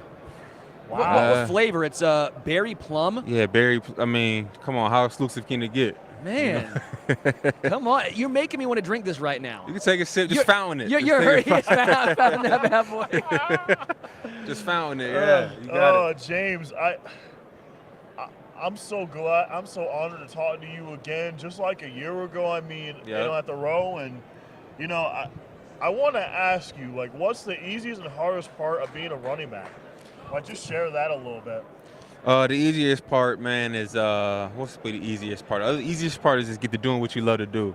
I just love playing the game and stuff, and so it's a blessing to be able to do what I love to do and play the position that I love to play. Man, the hardest part about it is, football is 11 on 11. So the hardest part is probably just, being a one for the team and being accountable for them. Because it takes work day in and day out, week after week. You got to be that guy, that RB1, to keep moving the chains and keep the team going forward. So, but it's a blessing and all. You played defensive end as well in high school? Yeah. Was there ever a thought of being a defensive end? For sure. That's what I committed to the University of Pittsburgh for, is to play defensive end. Yeah. That's what I got my scholarship for. But so I got a scholarship as a junior in high school as a defensive end, and I committed. But then my senior year, I was playing running back. They called and said, hey, when you get here. I see 1,680 yards. They're like, okay, maybe we'll running back. Yeah. So that's how that worked out. Oh, speaking of college, like, talk about the transition from being a college running back to now in the NFL. Like, talk about that transition and how difficult that is.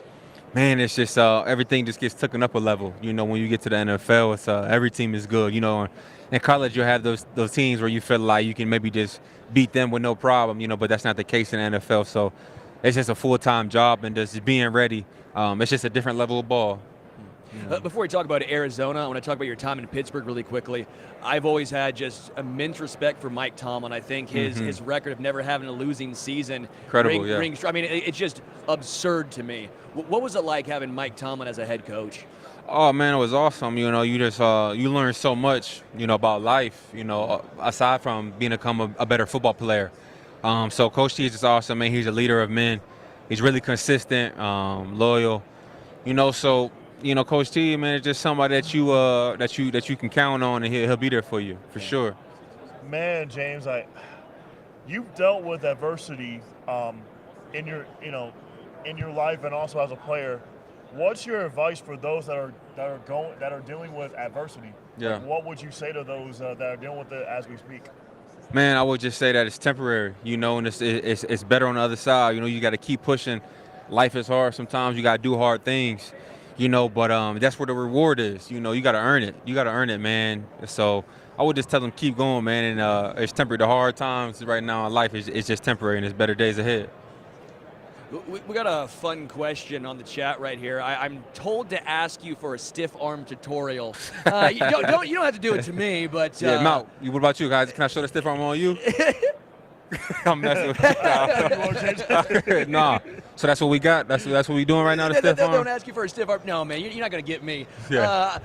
I am going to say you went over 1,000 yards for the first time in your career. Obviously, Week 18, huge week for you. Yeah. What was that for you going into Week 18? Obviously, was that a pretty big goal of yours to get to 1K? Yeah, for sure. Just knowing that it was within reach, and man, I just had to lean on my teammates truthfully because, like I said, it's 11 on 11, but man, the offensive line, the tight ends, everybody just blocking so hard, and after being in the league, 7 years, like never having got that yet, I'm like, man, I know I'm more than capable. But needed like 100-some yards. I think it was like 110 or something like that going into the game. And to get it, man, it's just a blessing. You know, just I put the work in, and that's what you get. That's the result. Yeah. So, is there a player as a kid that you modeled your game after? Yeah. Like did you have like players you grew up as a kid that you just modeled your game, tried to just emulate? And if so, who are those players that you tried to emulate your game after growing up? I would say, you know, a lot of pieces to it. I always loved how Ray Lewis approached the game. You know, just with his intensity and his passion. So I take that part of his game. Marshawn Lynch, the way he runs. You know, I love beast mode. You know, I was a Cowboys fan growing up. So you know, just watching Emmitt Smith just dominate. You know, and just rushing, being an all-time leading rusher. That's inspiring in itself. So I would say some of those guys for sure would be my inspiration. This feels like it was your best season in the NFL. 5 yards per carry, first year over 1,000. Yeah. You're a workhorse too. 208 carries in 13 games it's pretty unheard of in today's NFL. Do you take pride in being there, even when you are banged up, even when you go through these injuries, going out there and going 20-plus carries?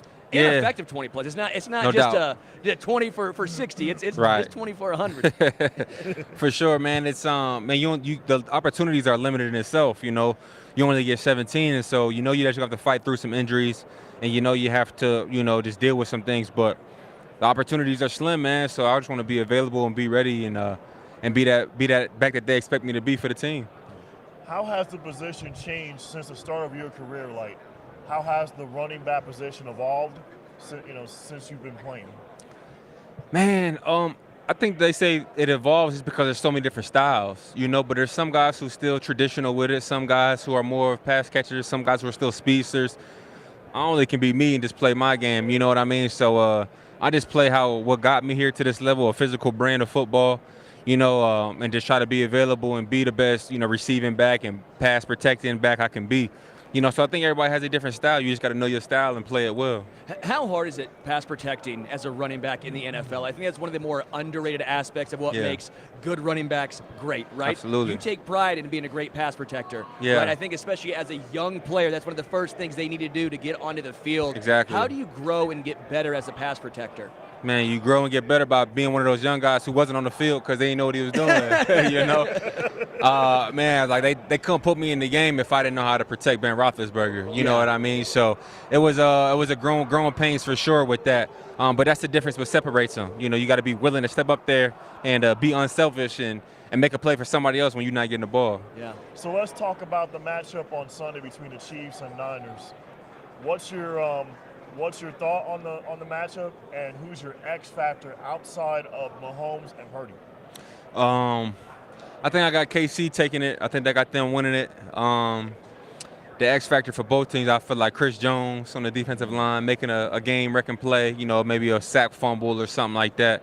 And then obviously on San Fran, I got to go with McCaffrey, just explosive run or explosive receiving catch or something like that to shift the dynamic of the game. Yeah, talking about those two running backs, they're very different, right? Christian McCaffrey's a little bit of everything, right? And Pacheco's very physical. Yeah. I have zero idea how he runs like that and still is so effective. Yeah. But what do you look at with those two guys in particular?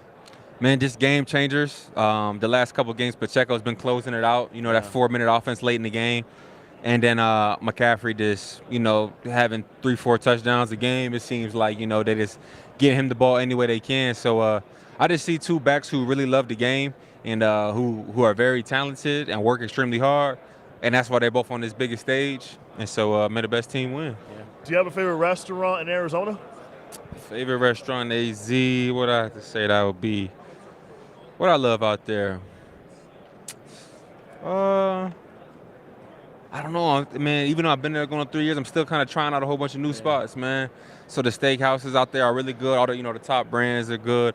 The sushi spots is pretty good. I'm still trying new restaurants, so I'm sure I'll see you here next year and I'll have an answer for you. Awesome, James. Sounds good. Yeah. What is the future looking like for you? What are plans as well as Kyler Murray healthy? Mm-hmm. There was a spark at the end of the year. I kept going back and telling folks, Kyler Murray is a massive difference maker on that Cardinals team. You just see what they look like. Yeah. What does it look like for you going forward as well as the Arizona Cardinals? Yeah, man, spark for sure at the end, and Kyler's obviously he's a guy there. He's more than capable of taking it all the way over. But we'll see. You know, I got another year left on my contract, 1 year left on it, and you know, give it everything I got. And obviously, would love to stay out in AZ. I made it home. You know, it's home base for me now. So we'll see. But you know, take it one day at a time, and everything happened for a reason. Is there anything you're looking to improve upon during the offseason? Man, every level, every category. You know, the endurance, the ball security, the catching, the footwork. You know, as soon as you get satisfied in this league, that's when you start to decline. So, got to stay on it. When it comes to the combine, we were talking to a couple of the young guys out here. Michael Penix Jr. We were talking to Rome. You know, and it's very interesting because they all talk about we got to get ready for the draft and for the combine, but the combine is unlike anything. Yeah. How did you go through that of trying to get ready for the combine while also understanding you're not going to be running to 40 yards without pads on? You're not going to be doing all these drills with no pads on. How do you find that line? Man, you just understanding what's expected of you and what's required. You know, just being in the moment, being present in that moment, and realizing I got to get ready because this is what they want to see. They want to see me bench press 225. They want to see me run the 40-yard dash, do the cone drills, and it'll be some interviews. You know what I mean? So make sure your mental is sharp for the interview. That's what I did, and you know, try to put up as 225 many times as I could. You know, go to the drills, run the 40. And just do it required, and knowing that's not, you know, the game. You know, the film tells it all. But just being in that moment and just going through the experience, you know, it's a blessing to be at the combine. So it's long, but trying to enjoy it as best as possible. Did you get any weird questions at the combine? Always are rumors of the weird ones. Yeah, there's always rumors of the weird ones.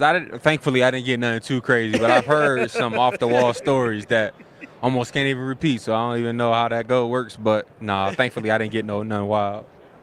James Conner again right here with Circle K, baby. Yeah. The Purple Thunder. The Purple Thunder, man. Mountain Dew. Like I said, it's a Super Bowl drink, the party drink. Local Circle K, they got them. So go grab the Purple Thunder. I think I got to grab some, maybe a little mix it right here on the Vegas Strip, you know? maybe walk down the Vegas, little mixed drink right there. Just be smart, brother. James Conner. So much. No doubt. Appreciate y'all. Hey, thanks so much, James. You know. I appreciate it, man. Thanks, hey, James. good luck next year as well. Good luck next year, James. I don't know, man. You might need to leave that. I'm gonna try. Thanks, man. I'm gonna give that a try one. Yeah, Circle K. Give it a try. All right. Thanks, guys. Awesome, man. Appreciate it. Thank you, guys. Always fun, man. So how was that? You talked to James Conner last year. Talked to him again this year. It's great catching up with him, isn't it? Absolutely. I mean, I do think the Cardinals are legitimately a team that have a lot of potential. They have a lot of potential. They have a lot of pieces. They just got to keep Kyler Murray healthy. And Jonathan Gannon, coach for Arizona, it was his first year. He's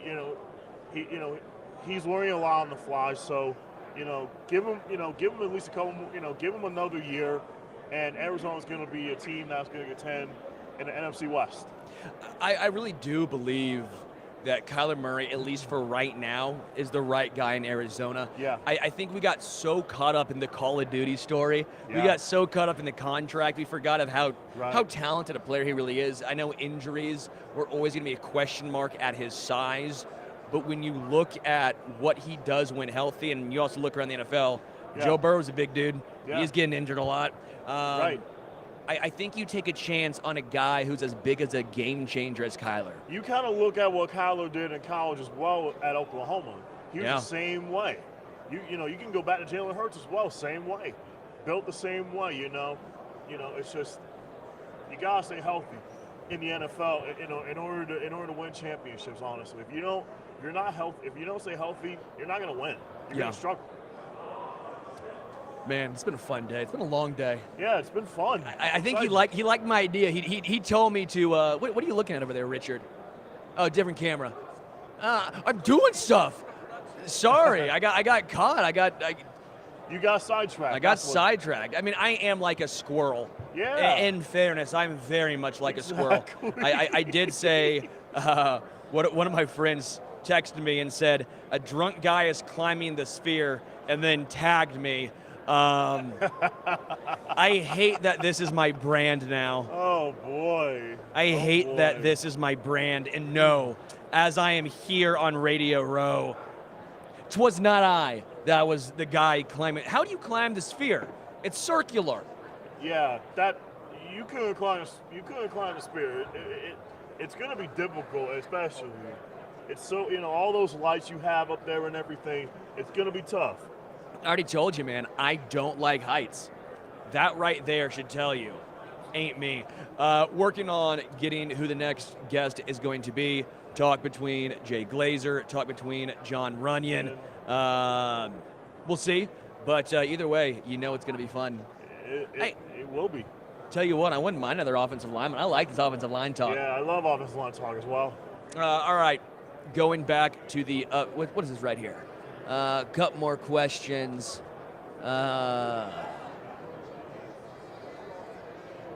No, man. 49ers fans right now, you got to calm down. It's all love. Chiefs fans, calm down. It's all love right now. We're on Stacking the Box. It's love. It's all love right now. It's all love, definitely. It's a respectful disagreement. Yeah. Be respectful. Yeah. Respectful disagreement. Nobody's crying if the Chiefs lose or if the Niners lose. Come on now in the YouTube chat. We ain't doing that. It's just a game. It's just a game. It's just a game. That means a lot. Yeah. And maybe the game that means the most. And it's the last game of the season, too, so. Yeah. Oh, man. Radio Row has been an absolute blast. Yes. Everyone walking by, so many cool things happening. Again, we're looking to see who is coming up next, whether it's John Runyan or Jay Glazer. All right, going back to the game. As far as coaching, I think the Chiefs have the edge here. Andy Reid has done it. He's been there before, but I've also pointed out multiple times now, he had the knock against him that he couldn't get over the hump. Right. He never did with the Eagles, and everyone kept saying, yeah, he's a great regular season head coach, this, that, and the other. But then what happened? He finally won his Super Bowl, and then he broke through. I think it's a little unfair when people kept saying John Harbaugh has never done it before, so he'll never do it. Right. I think that's a little That's stretching a little bit. Unfair. That's stretching it to me. But, to piggyback on what you're saying there, Sterling, I got to agree with you. Andy Reid has a coaching advantage over the Niners. Andy Reid's been there, done that before. He's not afraid of the moment. He'll get these guys fired up, ready to go. So, to me, it's like you said. Andy Reid has the advantage. Yeah. The 49ers defense came out and said they will not let mistakes continue in the Super Bowl. Words are just words. We will have to see that in action. We'll have to see it on the field on Sunday. Obviously, that was against the Detroit Lions. Probably the worst defensive performance we have seen all season long from San Fran. Now, don't get me wrong, the Detroit Lions offense is very talented, extremely talented. But end of the day, the Niners, and at that point at least, the biggest stage they'd played in this year, the defense kind of let them down. So they say they vow. They're vowing. Ain't going to happen in the Super Bowl. Do you believe them? Steve Wilkes, defensive coordinator, called it unacceptable and embarrassing. To me, I have to see it on the field. Words are just words. I got to see it on the field to actually, truly believe, it actually is going to happen. So until I see it on the field, I'm not going to believe it until I see it on the field. They got called out by Wilkes, and again, they talked about the effort, saying it was, again, embarrassing. And unacceptable, too. But because of those effort issues, days after the NFC Championship game, apparently they were extremely intense. Javon Hargrave said the entire unit put our heads down because they were so disappointed by what it watched and the accompanying angry words from Steve Wilkes. Coach Kyle Shanahan also called out his defense what he considered a poor backside pursuit on Detroit run plays. Again, Chase Young has been getting the ire of a lot of 49ers fans for some of his pursuit and perceived lack of hustle when it came to some of those run plays. If you're the Kansas City Chiefs, I think early and often in that game, you're going to test them and say, how bad do you want it? Yeah. Do you want to win a Super Bowl, or are you trying to get a contract and focusing in on the sacks? On the sacks, exactly. So I would say another key, I would say an X factor for me outside of Mahomes and Purdy would be Chase Young. Chase Young, he has to step up. Does he really want this ring, or does he want a contract? Yeah. that to me is important. Chase Young yesterday declined to go into detail about how that play developed, but he did acknowledge the need to never let such lapses happen again, especially with so much on the line this week. He said, quote, "The only thing we're worried about is doing our job every play and preparing for the game the best we can. We've got to do a lot better. You're going to see it this game." Yeah, absolutely. All right, Chiefs. Left guard Joe Thuney still hopeful for Super Bowl 58 return, but again, as I said earlier on the Arrowhead Addict podcast, which yet again, make sure you're following both Arrowhead Addict and Stacking the Box. We'll be going live on Arrowhead Addict tomorrow. But the sources I've talked to basically say Joe Thuney will not be able to give it a go. But again, if anybody could, it would be Joe Thuney. He is a tough SOB. Man, that guy has played through broken hands, through about everything. He's a robot. He's a workhorse. But end of the day, I think you're looking at Nick Allegretti getting the nod. Over Joe Thuney. Some more questions. I don't understand what the 49ers team keeps talking, like outside of media. Mistakes, complaining about the turf. I'll answer that one. I think when you heard about the complaining about the turf, the field at UNLV looked into a little bit more. Not good. I understand being upset by it. I don't consider that as out of bounds. Right. Maybe. Now, Nick Bosa talking about the holding, on the other hand, I think that was a little bit more egregious. I think that was a situation where you let your coaches talk about that. Yeah, let the coach handle that. And you fluff it up. The reason why you bring that up is because you want the refs to take notice of that. Only interesting note is the refs that he's talking about, same refs that they had in the first Super Bowl. So it's a little interesting now hearing Bosa complain about the holding penalties in that regard. Seems to me that should be left for Kyle Shanahan. Kyle Shanahan and the offensive coordinator and the defensive coordinators, that's their job. Yeah. Let them handle it. You handle what you can handle on the field. You can control what you can control on the field. All the outside stuff, that's the coaches' stuff. That's the coaches to control. Yeah. One here from Flapjack City says Purdy tried bouncing a ball off a DB's head. It'll be an interception. Yeah, I mean, that was a 1 in 1,000 play, but end of the day, it happened. I go back and forth on those because you have to have luck to get to a Super Bowl. Yeah, you do. You do. Any team, most of the time, that wins a Super Bowl, they had to have had some luck along the way. For the 49ers, that was their big break. And not only that, you also have to overcome so much adversity just to get to the big game where, all the other 30 some odd teams can say, okay, we didn't get it done this year, but next year for sure we're going to get it done. But the Chiefs and Niners are here, for a reason. These two teams had to overcome adversity all season long, so that's why they're here. Another comment here on Facebook says, 20th carry for Pacheco, third quarter, bet Chase Young isn't going to be giving 100%. Again, that is what I'm intrigued to see is, will the defensive line be wanting? Will the defensive line be wanting to try and bring down Isaiah Pacheco after a heavy dose of him all game long? The Niners defense, I think, is getting a little bit of a better nod than they should. They've been a fine team, but I do think they haven't been a great team defensively, which is interesting because when you look at the names of the 49ers defense, very talented, extremely talented. But I think the names right now are currently better than the production. Looking here now, trying to find a little bit of the team stats of them defensively here. Give me one moment. You look at the points per game, their number is great, right? But when it comes to opponents' yard per rush, 21st in the NFL, giving up 4.3 yards per carry. That's got to improve.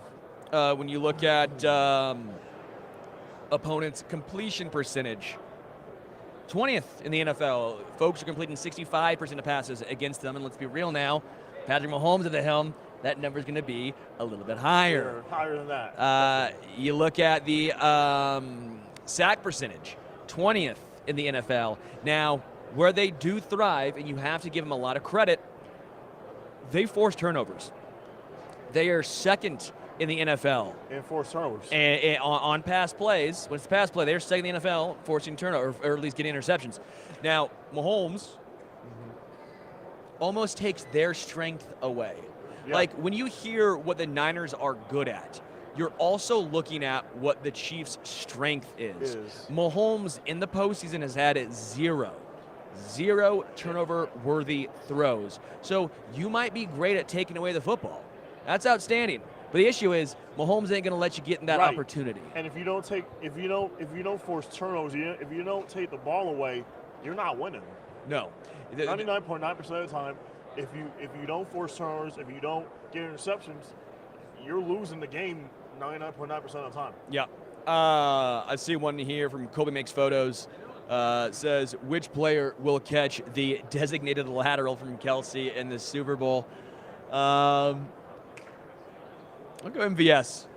I'll go MVS with MVS as well. The return of the playoff MVS, the arc from regular season struggles to Super Bowl here. That'd be very entertaining. I don't think Kelsey actually throws a lateral, but if he does, well, we'll see. I mean, you never know.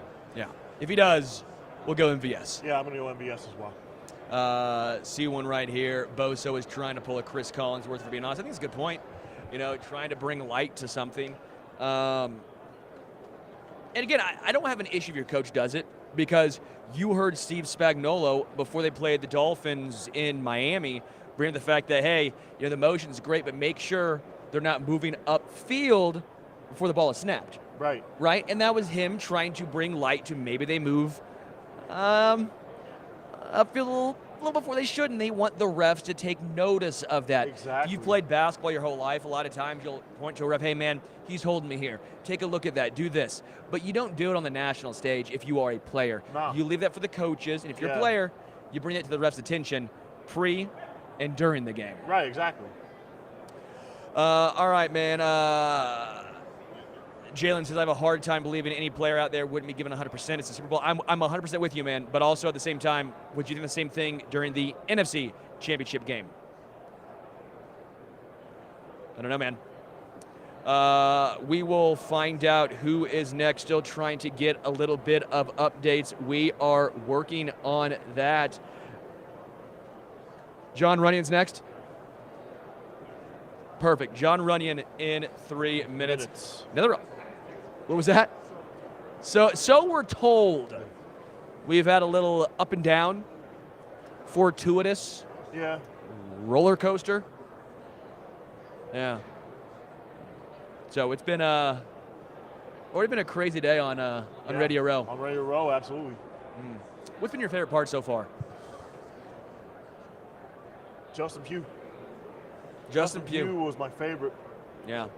So far, in the afternoon portion of the interviews so far. Yeah, I think so too, man. Just the entertaining factor, though. I will say James Conner was absolutely great as well. Again, a little news. If you've not heard, Bieniemy made a playoff visit to the Chiefs. No, that does not mean he's coming back to Kansas City, but a playoff visit to the Chiefs. Patrick Mahomes went on to say, it's always great to have EB in the building. Just being there and the energy that he brings and the mentality that he brings, he loves being there. Oh, yeah. We talked about it a little bit earlier on. Don't think Bieniemy necessarily is coming back to Kansas City, because what do? Do you kick out Matt Nagy? I don't think you do that. Would Bieniemy want to take a lesser role here, not as the OC? That remains to be seen. He went to Washington to try and get a chance to move up. Well, 1 year later, guy is out of a job, and not all his fault. The Washington Commanders were a little bit of a dumpster fire. Right. Let's be real now. Didn't have a huge chance there, but now look, out of a job. It remains to be seen where Do you like the name he Commanders, goes. or would you have kept it originally to the Redskins? I would have kept Washington football team. You would have? I thought Washington football team was the move, man. Yeah. I thought Washington football team was the way to go. Right. Puka Nakua walking by right now. Was walking by. John Runyan. John Runyan is here now. John How are you Runyan guys? Jr., man. How you doing? I'm doing well. How are you guys doing? I am doing great. You're brought brought us right here by One. Yes, sir. What's going on with your relationship with One right here? Doing great. I'm a free agent this year, so kind of out here, media row, try to put my name out there, see what's going on, and overall just kind of enjoy this experience that we have here at Radio Row. Yeah. I know you played college football at Michigan. Yeah. Come on now. How fun was that all of a sudden seeing the Michigan Wolverines win a title this year? That had to be pretty enjoyable. For sure. I had a lot of fun watching this year, and especially these last 3 seasons where they've made it to the semifinal, not really done so well, but I never really gave up on them. I supported them. I had really high hopes going into this year. I thought this really could be the year that they did it, and to watch them go all the way this year, was really cool, and really cherish that moment, and I know a lot of Michigan people are really happy about it. Yeah. You played with Tom Brady. You were teammates at Michigan. Do you have a Tom Brady story you'd want to share with us? Now, I don't believe John. My Runyan. dad played with Tom Brady. I didn't play with Tom Brady. No. Yeah. So I think he's a little young. I'm not gonna lie. I think you might be a little young to have played with Tom. my dad was teammates with Tom at Michigan, but Tom did stop by one time, and I was hurt at the time, and he standing over there on the 50-yard line. He brought me over. He talked to me because he knew my dad, and it was a really cool moment. What was it like all of a sudden this year, Jordan Love now at the helm? You're blocking for a new quarterback. What's that experience like when you have a massive change at QB? Yeah, Jordan's been in the system. This was his 4th year. Yeah. It was his first year starting. Yeah. But you could tell he really felt comfortable. I don't think there was that big of a transition. If anything, I felt like, the biggest thing we struggled with Jordan just not having really any real connection or relationship with like the young skill players that we had, the rookies at receiver, and the rookies at tight end, and that was kind of difficult to overcome. But I feel like once he figured that out, kind of halfway through the season, I think everybody saw the product that was out there. It was unbelievable, and everything really started clicking. When it comes to the transition from the college game to the NFL, obviously playing at Michigan, that's a big school. They prep you pretty darn well there, right? Definitely. But what was the biggest transition for you, offensive line? Because I think that to me, and maybe quarterback, obviously, the two hardest positions where you have to sit back and learn and grow. It's such a different game. What was that transition like for you? Definitely, it is difficult, especially, transitioning from D1 football to pro football, the kind of body types and the types of players. There's a lot bigger, faster, stronger defensive linemen, and when you're in college, like you're playing a professional, D end or D tackle maybe once a week, maybe once every other week, but Sure.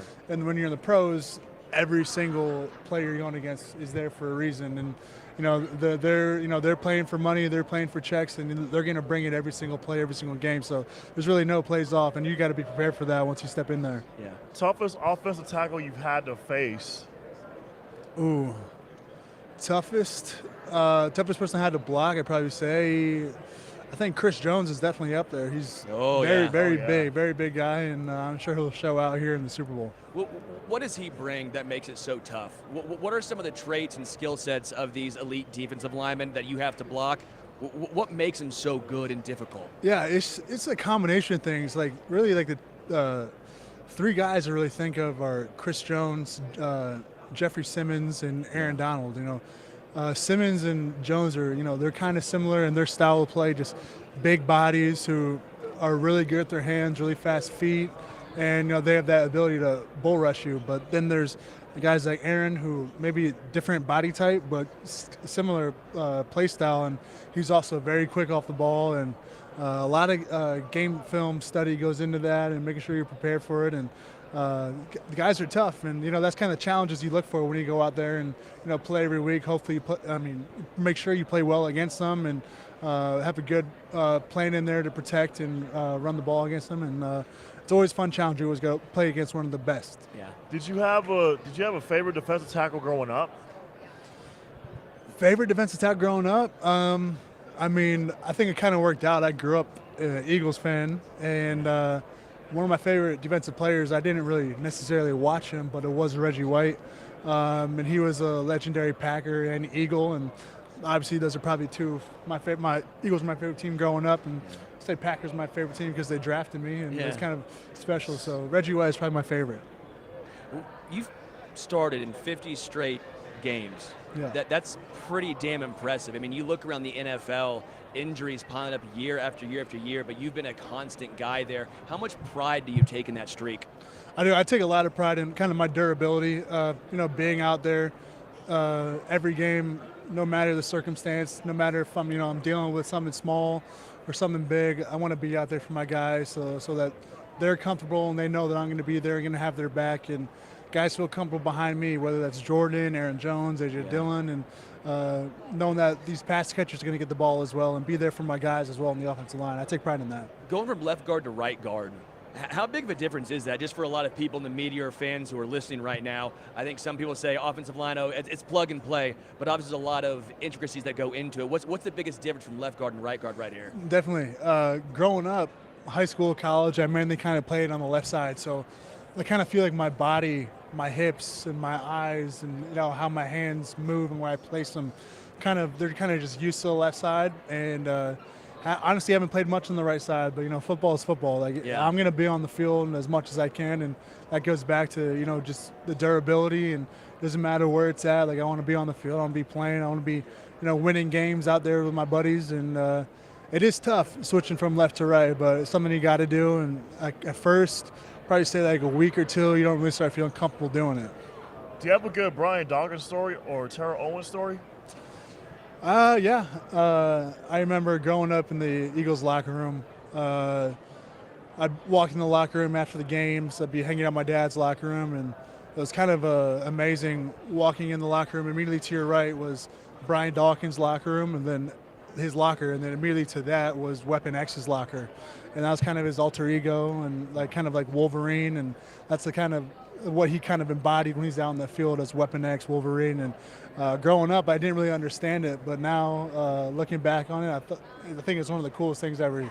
He had 2 locker rooms in the home locker room, and it was really cool. And Terrell Owens, I remember I was being a kid, and I think Donovan McNabb was having some of the players over with their families, and I was a big Terrell Owens fan and had him sign one of my jerseys, and that was a really special moment as well. As far as free agency goes, what's it been like for you? They're just a little bit behind the scenes. Obviously, there's some things I know you can't talk about, but as far as free agency goes, obviously, first time in your career, you played at Michigan your whole time. Yeah. You didn't transfer. Exactly. No NILs. You were loyal. Yeah. Then 4 years with the Packers. Now you're a free agent. What has this process been like for you? The uncertainty, if you will. It's been fun. It's been exciting. I have really no idea what to expect, and I'm kind of just taking that in stride. I'm going to let things happen, and I think I put out a good resume for myself over these last 4 years, so I'm going to let that speak for itself, and being a part of this experience too at the Super Bowl Radio Row, and put myself out there a little bit and try to meet as many people as I can, and get a feeling for where this is going to go. Yeah. You blocked for LaDainian Tomlinson, John, Eddie George, Brian Westbrook. How did that approach change for each of those backs? Yeah. I didn't necessarily do that. My dad did that. That was Malcom. That was his dad. Yeah. But I did grow up watching them, and the way they played, all great running backs, really cool to watch. They're all, I'd say, Hall of Fame level running backs. Definitely Eddie, definitely LaDainian. I think Brian might sneak in there as well. So growing up watching them play, unbelievable that my dad was able to do that for them. What was the experience for you getting drafted by the Packers in the 6th round like that? I mean, obviously guard is it's interesting, right? It's not tackle. You don't always get the accolades. Did you always want to play guard, or did tackle or center ever cross into your mind? Yeah. And then 2, what was it like getting drafted by the Packers? I kind of always played left tackle, high school and college, throughout my career, and I always kind of heard the rumblings, even going to Michigan, that I'd be tried to move me to guard, but that really never worked out. Played tackle in the NFL. The rumblings came back again, probably going to move inside. Eventually it did happen, and kind of felt comfortable, kind of felt at home in there. The left side, the right side doesn't really matter. And getting drafted by the Packers was unbelievable. Actually got a funny draft day story, and I remember sitting there on my phone, my friends, my family around me, kind of not knowing what's going on. 6th round kind of just started. And sitting there on my phone, I was texting my agent, like, "What are you hearing? You hearing anything good?" And I think as soon as I was about to, I think, hit backspace when I was texting him, I got a phone call from Green Bay, Wisconsin, but that's kind of the same exact area where the decline button is. Sure. So I accidentally declined the draft call, and I tried to call the number back, but it was a blocked number. So, but I was like, what did I just do? I just declined a call from Green Bay, but they ended up calling me back about a minute later, so everything worked out. It worked out right there, then, huh? It did, yeah. When it comes to what the Chiefs' defense does, right? Steve Spagnuolo is a mastermind. He's been a psycho this year, man. I mean, just some of the blitz packages that he brings, they're very unique, very exotic. As a guard, what kind of added pressure would that put on someone like you? Like, what should the 49ers expect in the Super Bowl matchup here? Yeah, I know Spagnuolo's always going to dial things up, try to make the picture fuzzy for the quarterback, and try to make offensive linemen have bad eyes, not being able to protect their buddy inside. And they bring a lot of pressure off the edge. They mix it up. They got guys that can win one-on-one matchups all across the board. So it's going to be tough, but 49ers, I think, in my opinion, have one of the best offensive lines in the NFL. So they'll be up for the task, and I'm excited for it. It's going to be a fun matchup. Yeah. Joe Thuney, obviously, I feel like is a I have no idea how he does it, man. He played through a broken hand. You offensive linemen are absolutely nuts, by the way. I'm not going to lie. Just the toughness that you guys bring. I don't think he's going to be able to give it a go, but Nick Allegretti now in the wings. He played against the Ravens. How hard is that for a lineman to all of a sudden, you've been sitting now you're thrust into the starting role, and now it's the biggest game of the year? Yeah, definitely. I feel bad for Joe. Joe's one of my favorite players to watch. I play in that left guard. He makes it look effortlessly, and he's been doing it well, very well at a high level for a long time. But Nick Allegretti stepping in, I feel like he's always kind of been their sixth guy in there, and it seems like he's always comfortable. I'm sure he's not going to miss a beat. He looks like he's going to be fine the way he played their last game in the championship. He'll be ready for it, and it's a little change-up, but he's had enough time in there. He's going to be ready to go. I know for sure. As an offensive lineman, how does your run blocking style change? A.J. Dillon's obviously very different from Aaron Jones. Do you run block similar, or is there a couple of little differences you do in either guy's back there? I wouldn't say you block any differently. I think if anything, kind of the scheme kind of plays differently, and the coaches have different plays that they like with Aaron Jones back there than A.J. Dillon back there. I think with A.J. they want to get downhill a little bit more, and Aaron Jones in there. Aaron Jones can still get downhill. Yeah, that's for sure. He runs behind those pads and that little, 5'9", 5'10" frame he's got there. That might be generous, but. They want to get him outside as much as they can, and I think it's like the perfect complement. Having Aaron Jones, kind of that slasher, and then AJ coming up, and he's going to get you that 1 yard that you need whenever you need it. Do offensive linemen like pulling out so they can get maybe a cornerback one-on-one in open field? We definitely do. That's one of our favorite plays. John Runyan Jr., man, really do appreciate it. Yeah. Have fun in free agency, man. Of course. That has to be entertaining. You know it. Thank you very much. Also, have fun in Vegas, too. Yeah, I will for sure. This is my first time in Vegas, so I got to experience it, right? Too. Oh, yeah. You guys definitely got to get after it. Hey, thanks, man. Yeah, really you guys have a good one. Thank you guys. You too. Thanks, Sean. John Runyan Jr., obviously Green Bay Packer right now. He is a free agent. Wouldn't mind the Chiefs taking a look if they need a little extra help on the offensive line, right? Let's see what happens. Who knows if Joe Thuney will be staying and how long, especially with that contract. Looks like we got a few more here. Where do Tamba Huntley and Derek Johnson rank among the greatest Chiefs of all time? Good question there, Shrey.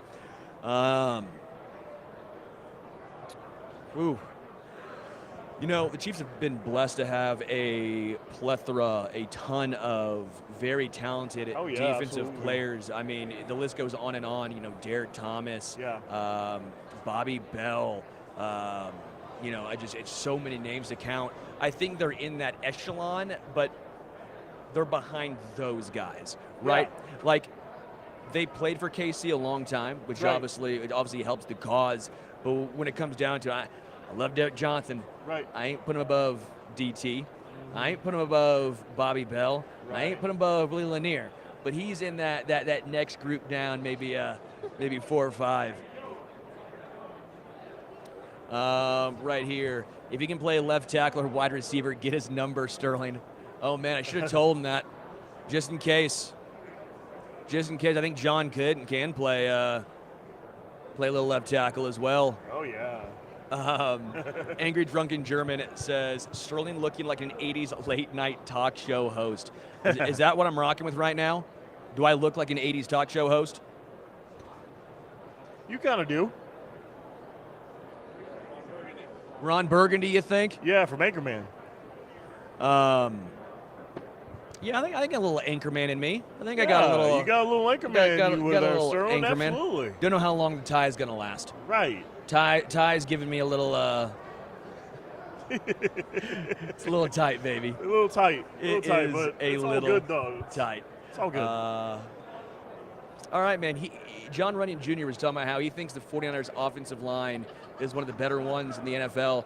Now, I think a lot of the talent has been there, but I do think it has been down a little bit this season. What are your thoughts on the offensive line of the San Fran 49ers? The Niners have a really strong offensive line. It's, for me, it's going to be, can they hold up against that Chiefs front seven? That to me is going to be the key that I haven't even mentioned. The offensive line for the Niners against the Chiefs front seven. Can they hold up and protect Brock Purdy very well? That's my key right there. Yeah. I think obviously Trent Williams will do his job. Yeah. But it's the right side. It's the right side. It's the right side I'm concerned about a little bit. It's the right side. It's the side that maybe John Runyan Jr. could have been given a little help out on. Maybe that was the side. Maybe that's what they need right there.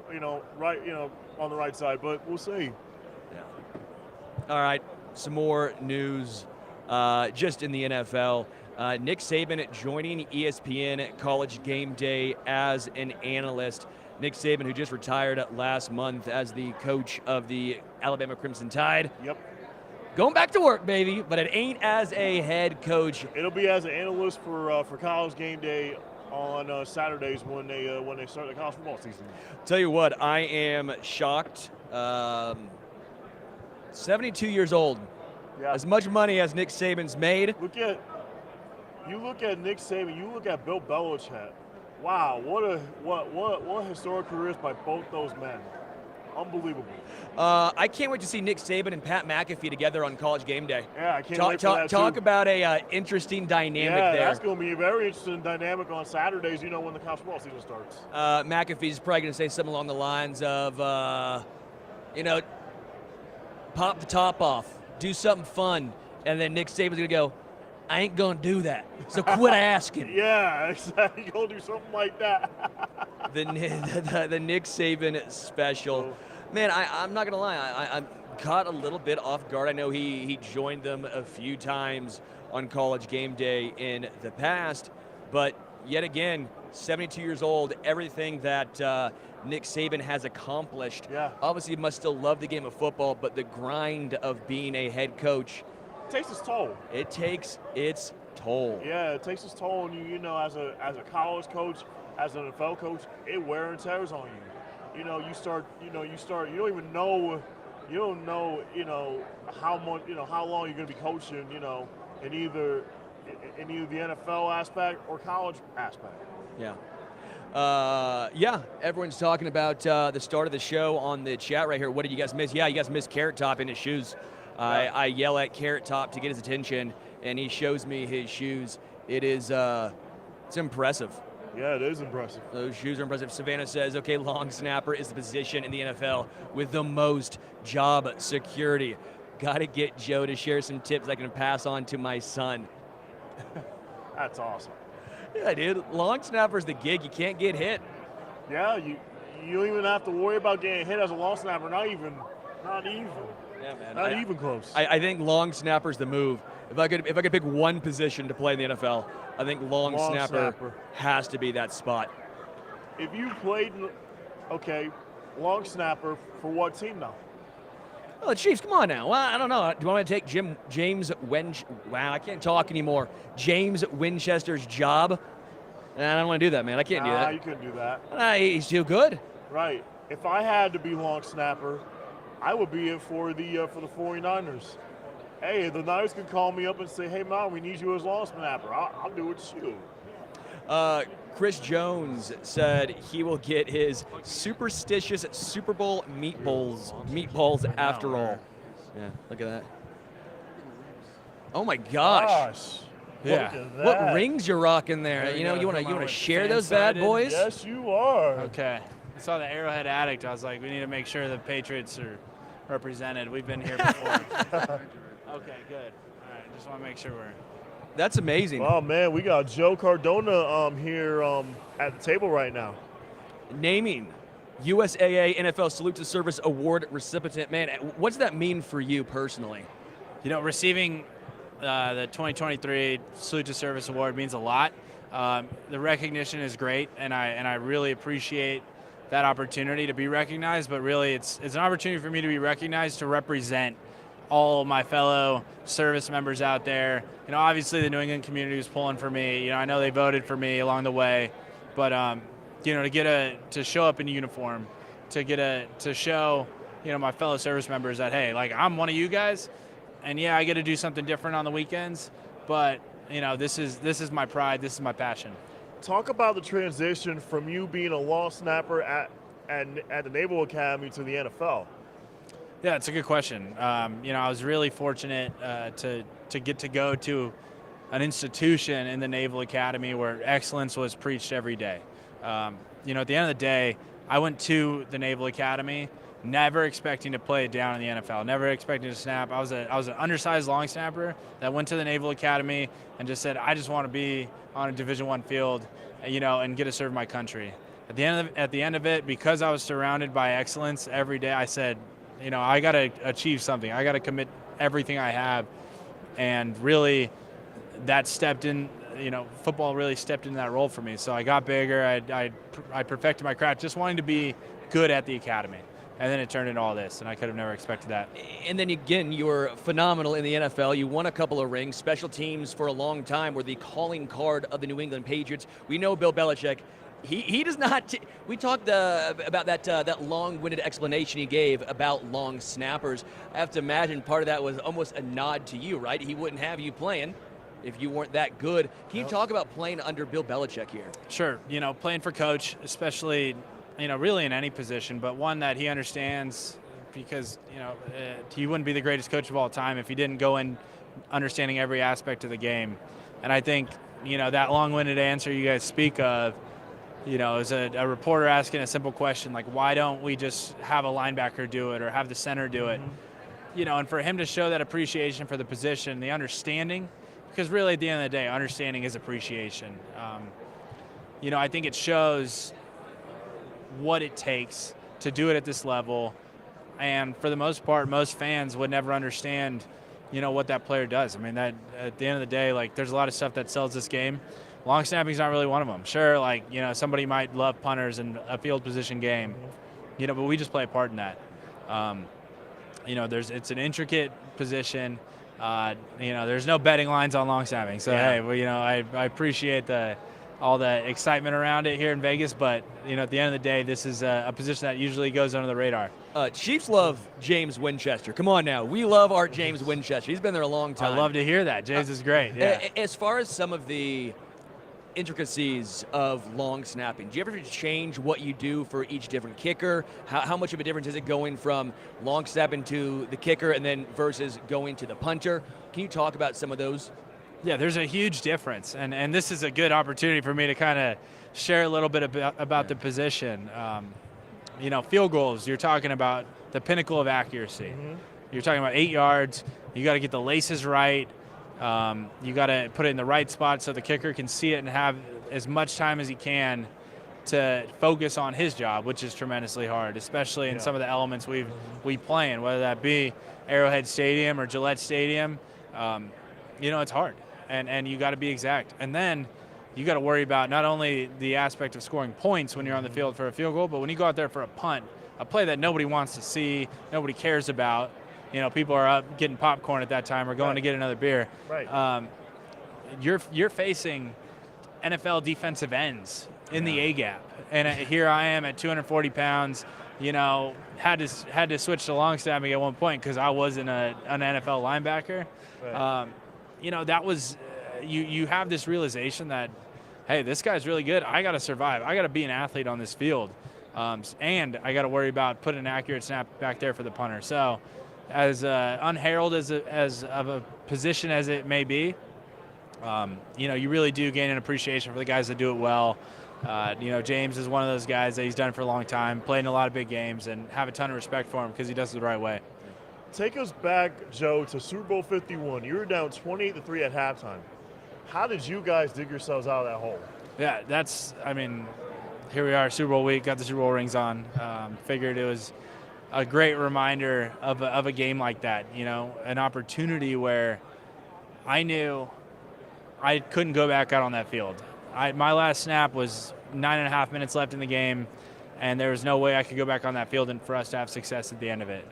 So I got to watch Tom Brady orchestrate the greatest comeback of all time. Yeah. And, maybe it's not talked about, but that was the greatest comeback of all time in a Super Bowl. That was the greatest Super Bowl, of the modern era. I firmly believe it. But, I had to sit there and watch. I had to be prepared to do my job just in case, hey, you got to punt. You got to do something. But I knew, points-wise, we all knew things had to go exactly right for us to come back, get to overtime, and eventually win that game. So that was pretty cool. Getting drafted in the 5th round as a long snapper, it's pretty interesting, right? Did you know you were getting drafted? When did you know? What was that like? Can you take us back to draft day here? Yeah, no, I couldn't have expected to be drafted. Like I told you before, I went to the Naval Academy, never expecting to play in the NFL. Some unique opportunities were kind of coming up. I got to play in the Senior Bowl, got to go to the Combine. I think I excelled in both, which was cool, really cool. Got to show off for my Navy teammates and show out for them. But really never expected to be drafted. And then to be drafted in the 5th round was probably about 100 picks before I ever expected to be drafted. I was drafted 166. And I think every single teammate that was ever drafted behind me has reminded me that I was drafted above them, no matter how, many rings or, eventual Hall of Famers they may be. In your mind, is there a GOAT of long snapping? Is there Tom Brady, that he's the GOAT? Is there a GOAT of long snapping or someone that you looked up to kind of help get you where you're at? Yeah, I think there's some differing opinions on this. And there are some absolute legends, and we can run down the list just so I don't forget anybody. You talk about Pat Manley, you talk about John Dorenbos, you talk about, so many guys that did it for a long time, relatively unheralded. Yeah. But to me, growing up in San Diego, David Binn, 16 years. I'm hoping I don't short him a year or two there. Played forever, most of my childhood, he was just steady, just an awesome guy, a guy I emulated, wanted to be like, and not just because he dated Pam Anderson. But, come on now. That was pretty cool. So Joe, what is the prototype of the perfect long snapper? The prototype of a perfect long snapper, I would say, you take the athleticism, and build of like a linebacker, tight end type, and then you got that accuracy and dependability of a specialist. Like, you got to go in and do it on your own. There's no reactionary element to it. You just got to do it right, and then you got to be an athlete out there. So, you see a lot of individuals that maybe be shaped a little bit differently, that make it through and survive out there on the NFL field. But to me, if you're an ideal NFL long snapper, you want to be athletic. You want to be able to hold your own out there and fit in on the field. So, I hope I can live up to my own expectation there. Yeah. Joe Cardona, I didn't know you were named today. Even better. Yeah. That's amazing. Again, he won the 13th annual Salute to Service Award presented by USAA, and you will receive the award during the NFL Honors broadcast tomorrow night. Pretty cool. Yeah, no, it's a unique opportunity when I get to share, like I said, with my fellow service members, and then the support that USAA is putting behind it, making donations to service organizations as well as to military nonprofits. I mean, you couldn't ask for much better from an award. Yeah. And I hope to be able to live up to it. Yeah. Joe, thank you so much. Thank you so much. Congratulations. Thank you, guys. Really appreciate the time, man. Yeah, appreciate it. Thanks for having me on. Thank you so much, man. Thank you so much, Joe. Thanks. Yeah. Yep. We will be switching gears in just a moment as Patrick Allen will be taking over for me. Patrick, you about ready, pal? You about ready to swing in here? Appreciate it, guys. Fresh bottle of water. Yeah, I think I'm dead. You've been working hard, brother. My voice hurts. Get Your out of voice is hurting. I'm dead. Sterling? I'm dead. I need a nap. here. You're relieved. I can't talk, and yet I still am trying. You know SpongeBob when he can't talk anymore and he needs water? That's me. Thank you. How you doing? Patrick, here you go. Nice to meet you, Adam. Out of here. We got an interview to do. What's up, Adam? How you doing? Hold on, I got to get my credential off Yeah. here. The NFL will come for me. You put these suckers online, everybody doubt. and their mother will be showing up here. Yes, indeedy. How you doing, Patrick Allen? Adam Breneman. Nice to meet you. Nice to meet How you, guys doing? Adam. I like this setup here. This is nice. Yeah, we appreciate it. Got the Thank you. banners. Appreciate it, Adam. Thanks for stopping by. Yeah, no doubt. Yeah. So obviously we're here. We got our guy Malcom here. We're doing our unified reporting with Special Olympics. Yeah. Awesome. So we've been out. Malcolm's working way harder than me. I only do a few hours a day. Malcolm's out here. When he's not love working it. here, he's working the room. Awesome. How have things been going for you, Super Bowl week? It's been good, man. It's been good. It's been a fun week. I got in Sunday night, so it's already what is it, Wednesday today? So I feel like I've been here. I feel like I've been here for a month. Vegas will do that to you. But it's been a good week. Obviously, everyone's here. It's media, coaches, personnel, content creators. So it's been good to kind of network and meet everybody, and then do some of the media stuff. Yeah. Is there, what's your favorite part? What's been your favorite part so far? Yeah, my favorite part would be, honestly, the radio roast stuff I love, because you get to hop around and go on a bunch of different shows like this. So this is one of my favorite. I look forward to this every year. I try to plan a day where I'm just going to go and appear on a bunch of shows and meet people and meet content creators and hosts like you two. So this is probably my favorite part. I'm actually hosting my show tomorrow here, so that'll be fun to do and get to meet a lot of guys and network some. Yeah. Yeah, you've got a podcast, right? Yeah.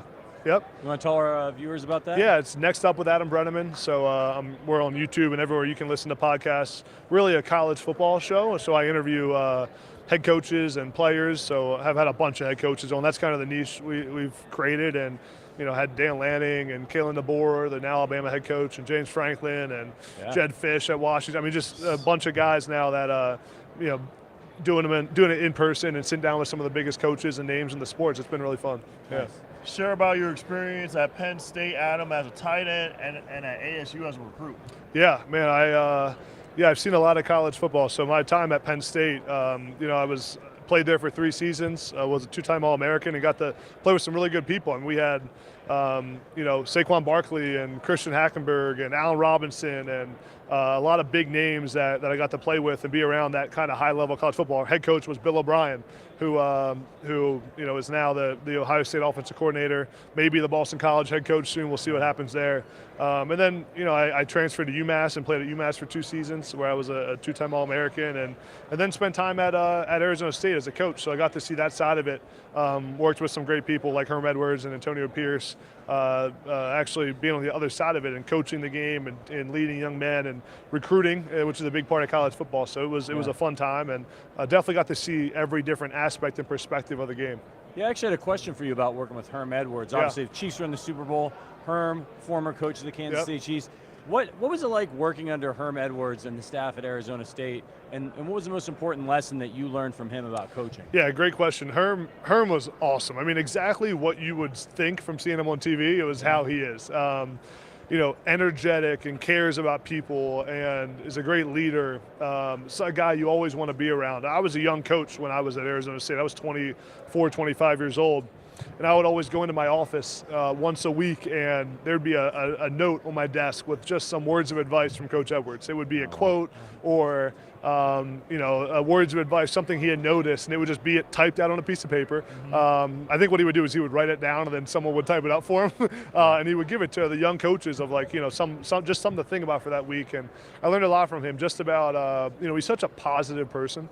Like he's always fun to be around, always high energy, and it showed me that even through some dark times and when things are going well, if you can stay positive and keep that mentality, it rubs off on everyone in the organization, and everyone has that mindset and that mentality every day. Yeah. So I want to shift gears to the Super Bowl. Since we're here for the Super Bowl 58 on Sunday, I want to let's talk about the game a little bit. Like what matchup are you looking forward to the most, and who's your X factor outside of Mahomes and Hurts? Yeah, I think the one matchup that's exciting is Travis Kelce against Fred Warner, the linebacker for the 49ers. Just can Kelsey get open against a guy like Warner, the linebacker, who's great in coverage, who's rangy, who's athletic? Yeah.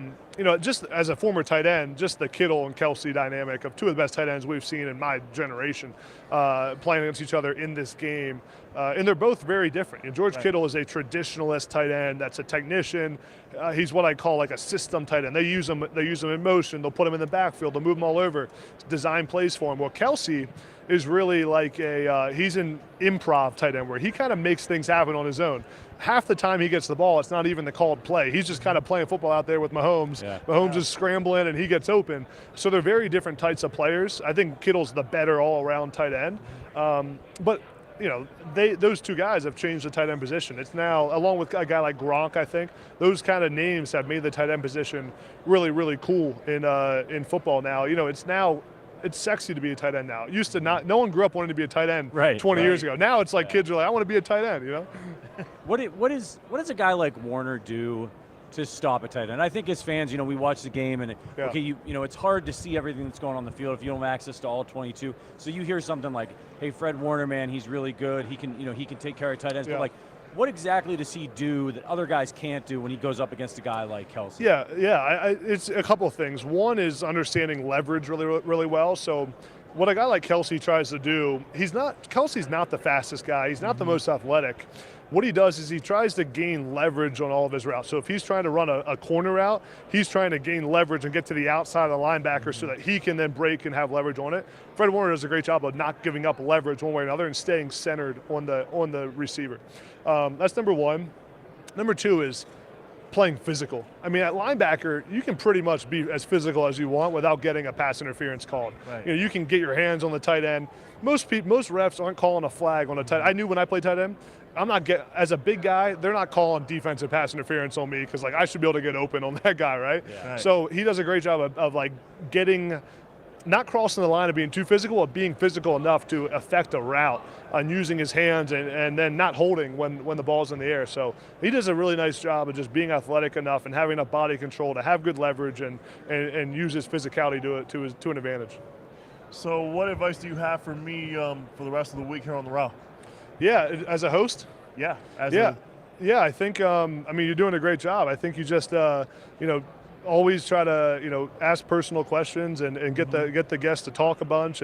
But I think your questions have been awesome. And the one thing that I always say is just bring the energy, and you have, bring the energy when you're on camera, and people want to see and listen to you, and that's what it all comes down to, right? We're all trying to get people to watch our shows. Right. Yeah. I think sometimes, just kind of go back to Kelsey for a minute, I think sometimes that when the Chiefs think that they've got somebody that can maybe deal with Kelsey a little bit, they like to put him in motion. I've watched some Chiefs games this year where right before the snap, Kelsey's moving almost every snap. Did you get used a lot like that when you were playing tight end, and how did defenders deal with that? Yeah, so there's a few reasons. I love this. We can talk football, right? There's a few reasons that offenses use motion. Number one is that it's used as an indicator for the offense. So what happens when they put Kelsey in motion is it's an indicator of what the defense is doing, right? If Kelsey gets followed across the formation, then they know they're probably man-to-man, right? If they just bump guys, it's probably zone. So it's an indicator for Mahomes to see what's going on. Number two, it's used to get leverage for the offense. So a lot of times you see the guys, if Kelsey's going to run a flat route, they'll start him on the other side and motion him across so he has a running start to get out to the flat quickly. And then the other part is a lot of times defenses will have a specific thing they do when a team motions. Defenses have a lot of times, you'll see them all do the same signal. You'll all kind of start waving their hands. That's called a full check for a defense. So when a guy motions or they come out with a certain formation, they have a check that they go to right away. So if the Chiefs know the 49ers do a certain check, they'll motion to get them into that check. So that to say, they're doing that motion on purpose to try to get something or see something or understand something. But what they use it with Kelsey a bunch is to get him not press coverage, to get him off the ball, because when you're motioning, you're off the line of scrimmage. So it keeps defenders away from. So then I just talked about Fred Warner getting physical. It keeps Fred Warner from being able to get physical on Kelsey because he's coming in motion, because he's moving around, because if Fred Warner's following him, he's kind of off balance a little bit. It's harder to get hands on the guy and allows Kelsey to maneuver freely, which is why they put him in motion so much.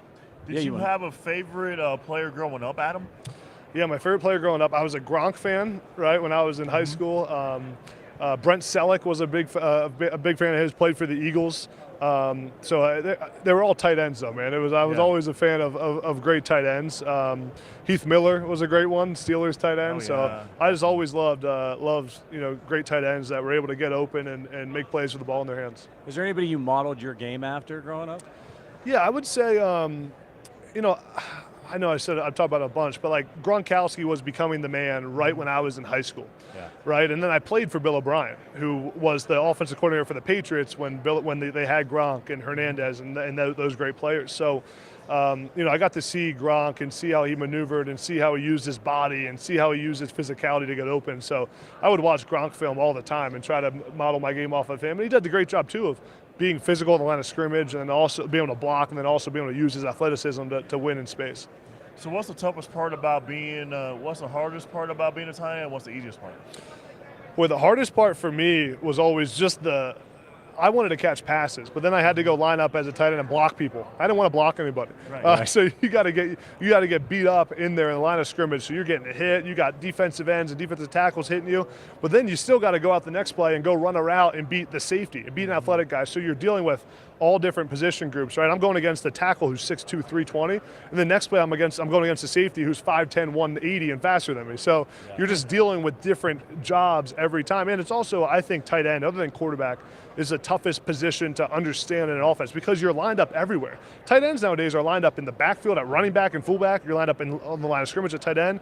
You're lined up at wide receiver. You're lined up all over the place. So you got to understand every part of the offense, where a running back really just has to know the running back spot, right? Yeah, we were talking to Dalton Kincaid earlier, and he said, there's the expectations are so low sometimes for the tight ends when it comes to blocking. Yeah. They're like, whenever he does get a good block, he gets so fired up. He goes over to his fellow tight ends. Did you see what I did out there?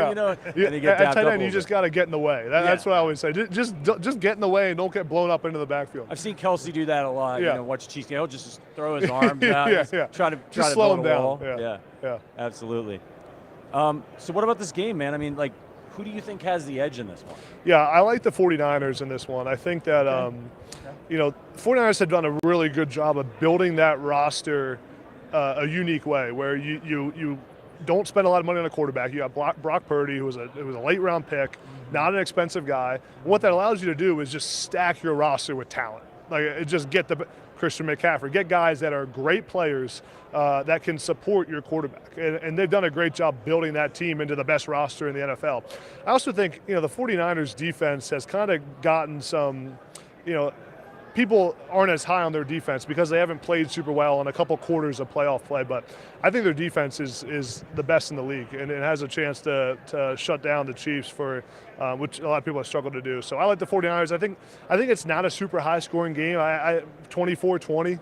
49ers pull it out. I think 24 points is enough to win this game because I don't think the Chiefs will be able to move the ball like they have been all year. Yeah, it's been a tough road for the Chiefs. It's kind of interesting. The 49ers were the better team in the regular season. The Chiefs offense struggled a lot during the year. Then they get to the playoffs. 49ers have a few issues, obviously not too many. They're in the Super Bowl. The Chiefs seem to right the ship. What do you think was the change for the Chiefs and why recently as Christmas Day. Yeah. They got run out of the building by the Raiders. No doubt. But you look at a team like the Chiefs, to be able to have that happen and bounce back, it's because of the veteran leadership they have. The guy like Patrick Mahomes, a guy like Andy Reid, who's seen so much football, that even when things go south, that that we're going to be all right. The Chiefs could lose 3 games in a row this season, which they didn't, but if they did, they'd still probably be favored the next week, right? Because it's the Chiefs. They're going to be all right. They have Mahomes. They have a generational quarterback. They have a great head coach.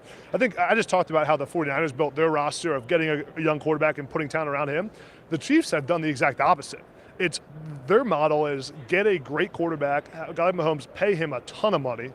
They spend half their salary cap on Mahomes. Half a bill, but then you got to manage your roster perfectly because you can't afford to miss after that because you have a generational quarterback. You can't keep Tyreek Hill. You can't have elite players. So you got to be smart with you got to hit on a guy like Isaac Pacheco. So you got to get guys like that. Who aren't expensive players that can be great role players, and the Chiefs have built that roster. Different model, different strategy, but have done it just as well as the 49ers have. You got to draft well. No doubt. Exactly. You got to draft well. Yeah. Well, listen, man, thank you so much for stopping by the table. Can you remind our viewers just one more time where they can get all your content? Yeah, follow me on social media at Adam Breneman. My podcast, Next Up with Adam Breneman, is YouTube, Spotify, Apple, wherever you can listen to podcasts. So appreciate you guys having me on. This was great. Appreciate you, man. Thank you, Thanks man. for coming Appreciate it. by. Thank you, man. Appreciate it, guys. Thank you. Yeah, Awesome. see ya. Good stuff. Again, that was Adam Breneman. Check out his podcast. A lot of college football coverage. By the way, I didn't really get to introduce myself. Came in, sometimes you get an injury. You got to run right off the sideline. Patrick Allen here on Stag in the Box with my guy, Malcom Harris-Gowdie. Here we're doing our unified coverage, Special Olympics, fan side. This is the second year we've done this. It's just a blast, Malcom. The second year for you, too. Yeah. What's different for you this time around? I mean, for me this time around, Patrick, it's just more space, getting a chance to see everybody roam around all the different outlets. It's just, it's been amazing. Yeah. Just to see all the different, just see everybody roaming around, just checking it out, and it's just really exciting, just like, this has to be better than last year's. Yeah, it's incredible. Yeah, it's phenomenal. By the way, it's a Stacking the Box podcast. Do us a favor, if you're watching on YouTube, hit that like button. Let's get as many football fans in here as we can to get this awesome coverage. Malcom, I'd love to hear from you a little bit about why it's so cool that we're doing this unified coverage, man. Why is it important? Why is representation important? What are we showing here with, Special Olympics fan side? Yeah, I mean, we're showing Special Olympics and fans. We're showing Special Olympics that, people such as myself can do things like this, and I'm trying to show everybody out there that, they'll see this and be like, oh wow, if Malcolm can do this, I can do this too. Yeah. So I'm trying to set the next generation for those, after me, so that they can be like, okay, if Malcolm was able to do this, so can I. Yeah, man, it's really inspiring. And you're one of the best ones out here, man. I got to be honest with you. You ask questions in such a great, straightforward way. You had a great question. I don't think you got to ask it of Travis Kelce, but you wanted to ask him about Taylor, right? Yeah, I did. I wanted to, but just ran out of time. Just one of those things. Yeah. It's part of being a media sometimes. Yeah. Look, man, you come to the Super Bowl, and when they do opening night, you've got to really fight your way in there. There's, especially a star player like Kelce, Patrick Mahomes, George Kittle.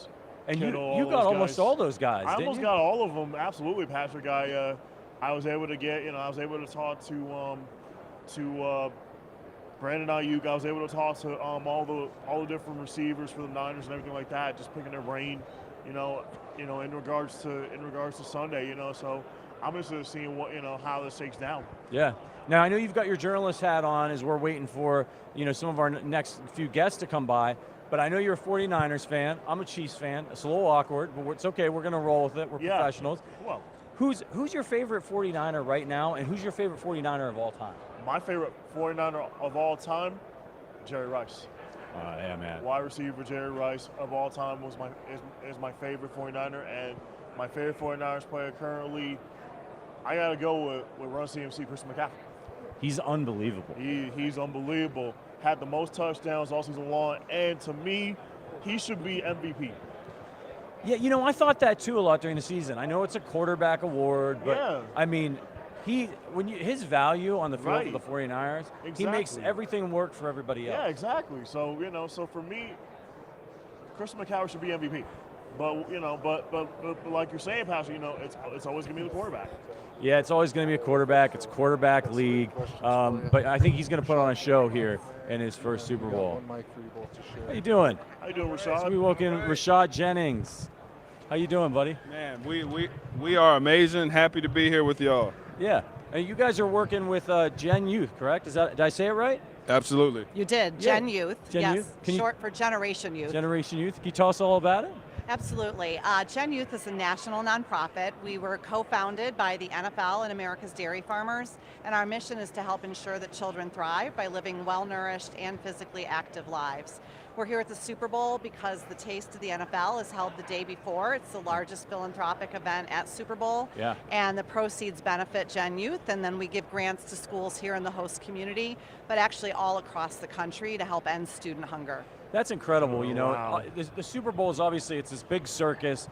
it's sports focus, there are all these people here, but it creates opportunities for organizations like yours to get your message out. And this is really, why is this such an important issue out there that maybe a lot of people don't realize? Yeah, actually 1 in 8 children in this country is living in food insecurity. Here in Nevada, it's 1 in 5. Wow. And schools feed 30 million kids every day, but only about half of those kids benefit from school breakfast because there's hurdles, including lack of time to get to the cafeteria. And sadly, the stigma associated with eating breakfast in the cafeteria at school. Sure. So our work at Gen Youth is we raise money and we give it back to school nutrition programs and provide grab-and-go equipment. So they literally bring that healthy school meal right to where the kids are getting off the bus and coming into the building. Yeah. They grab and go and start their day with their minds and bodies fueled. I think that's really important. Yeah. That, it's not just to do the good thing, but to understand the perspective of the kids and what they're going through, and not only that you can reach them, but maybe what's the best way to reach them.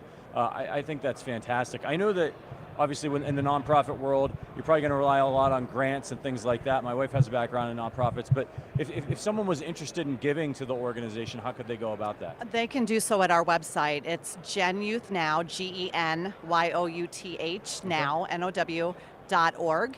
Learn more about our mission, and there is a donate button. It's very simple, easy, and every little bit helps. Yeah, and these are tax deductible when you give to a nonprofit, so it's benefit for you, and you're going to be doing some really good things, so make sure you do that. Rashad, how'd you get involved with Gen Youth? I tell everybody, it's nothing special about me at all. Just in a special position, so anytime I get to unmask myself and be a magnifying glass towards things that are important, I do that.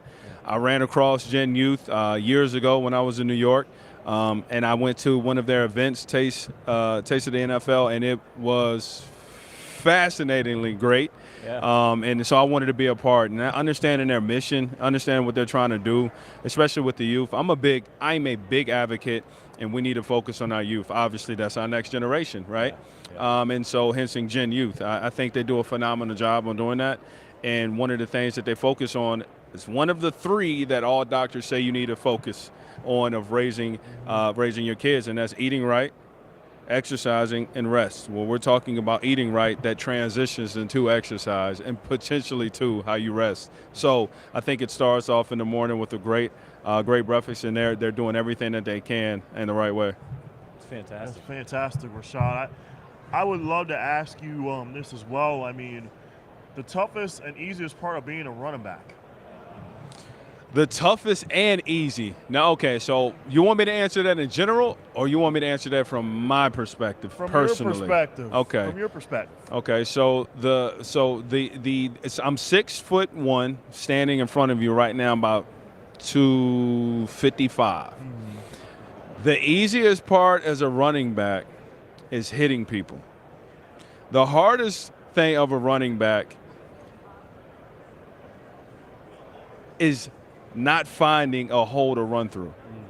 That is forever and always the hardest thing. Now, I will tell people, all running backs run the same when there's nowhere to run. Right. There's only one person that ever ran somewhere when there was nowhere to run, and his name is Barry Sanders. Outside of Barry Sanders, we all run the same when there's nowhere to run. So the hardest thing to do is find a hole and then run when there's nowhere in front of you. But I love that position. I probably was a better linebacker coming out of high school. I just had this idea that I wanted to play running back, and I love contact, and it's just, for me, it's a beautiful position. Has the running back game, has the position changed, in your mind, in today's game, you think, or in your opinion, has the position changed over time?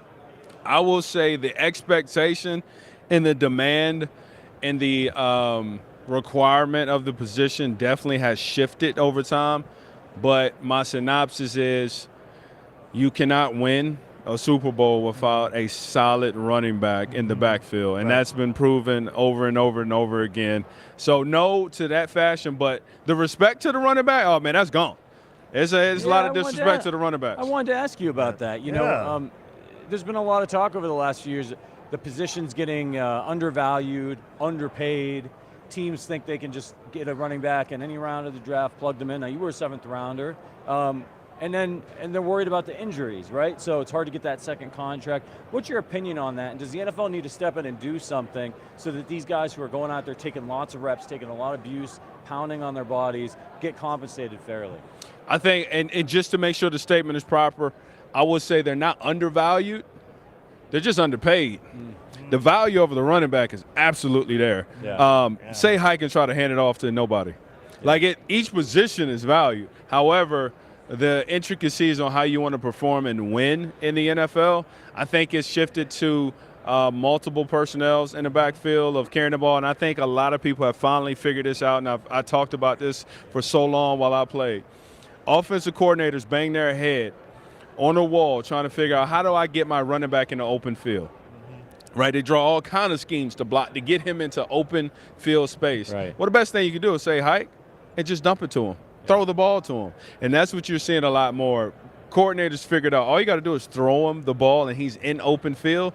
Now he can perform better. And so that's why you see the run game per se shifting, and that's why you see receivers like Debo Samuel or Samuel out there with the Commanders and other wide receivers that you're finding in the mix coming out of the backfield, because that position is so important, but you can find different ways to get them the ball.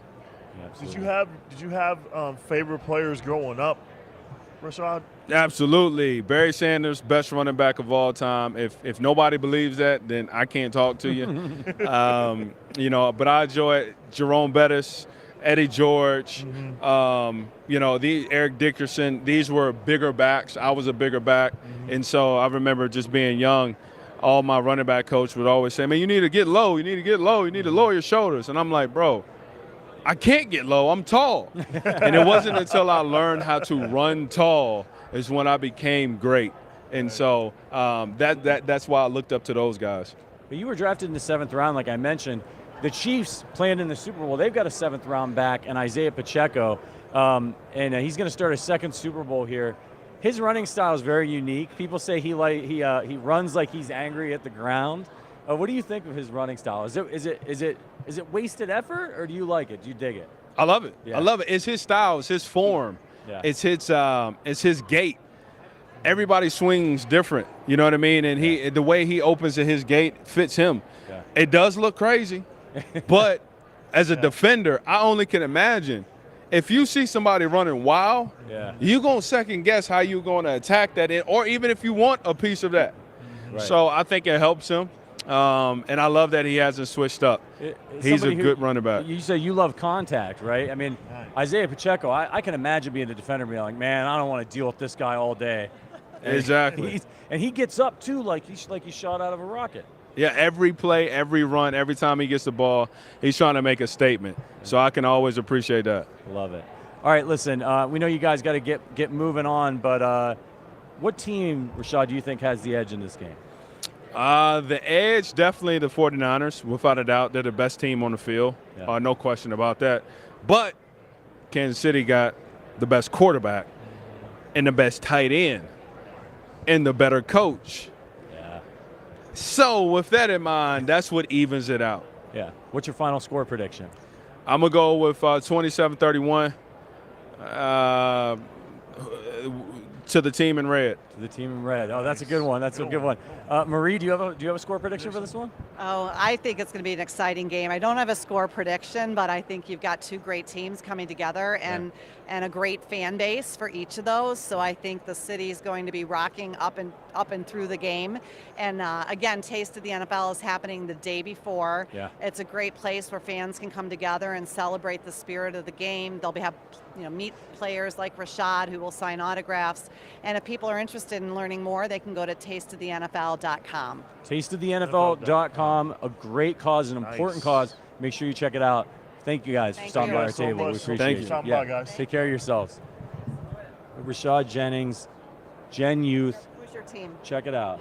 He's a 49ers guy. I'm going 49ers. I'm 49ers, man. How about you? I'm a Chiefs fan. Okay. Yeah. You guys are sitting right It's a little awkward. Yeah. We're doing all right. It's all right, though. Yeah. Should be a great game, though. Yeah. We all appreciate y'all. Take care. That was awesome, man. That was. I love talking to former players. It's just so cool to hear about their perspective. Absolutely.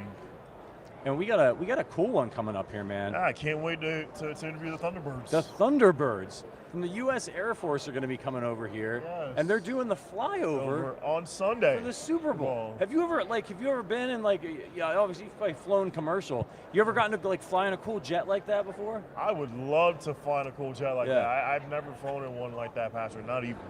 How y'all doing? Okay, we got the Thunderbirds here. How are you guys? Welcome. I'm Patrick. This is Malcom. We're doing our fan-sided Special Olympics unified reporting here at the Super Bowl for the second year in a row.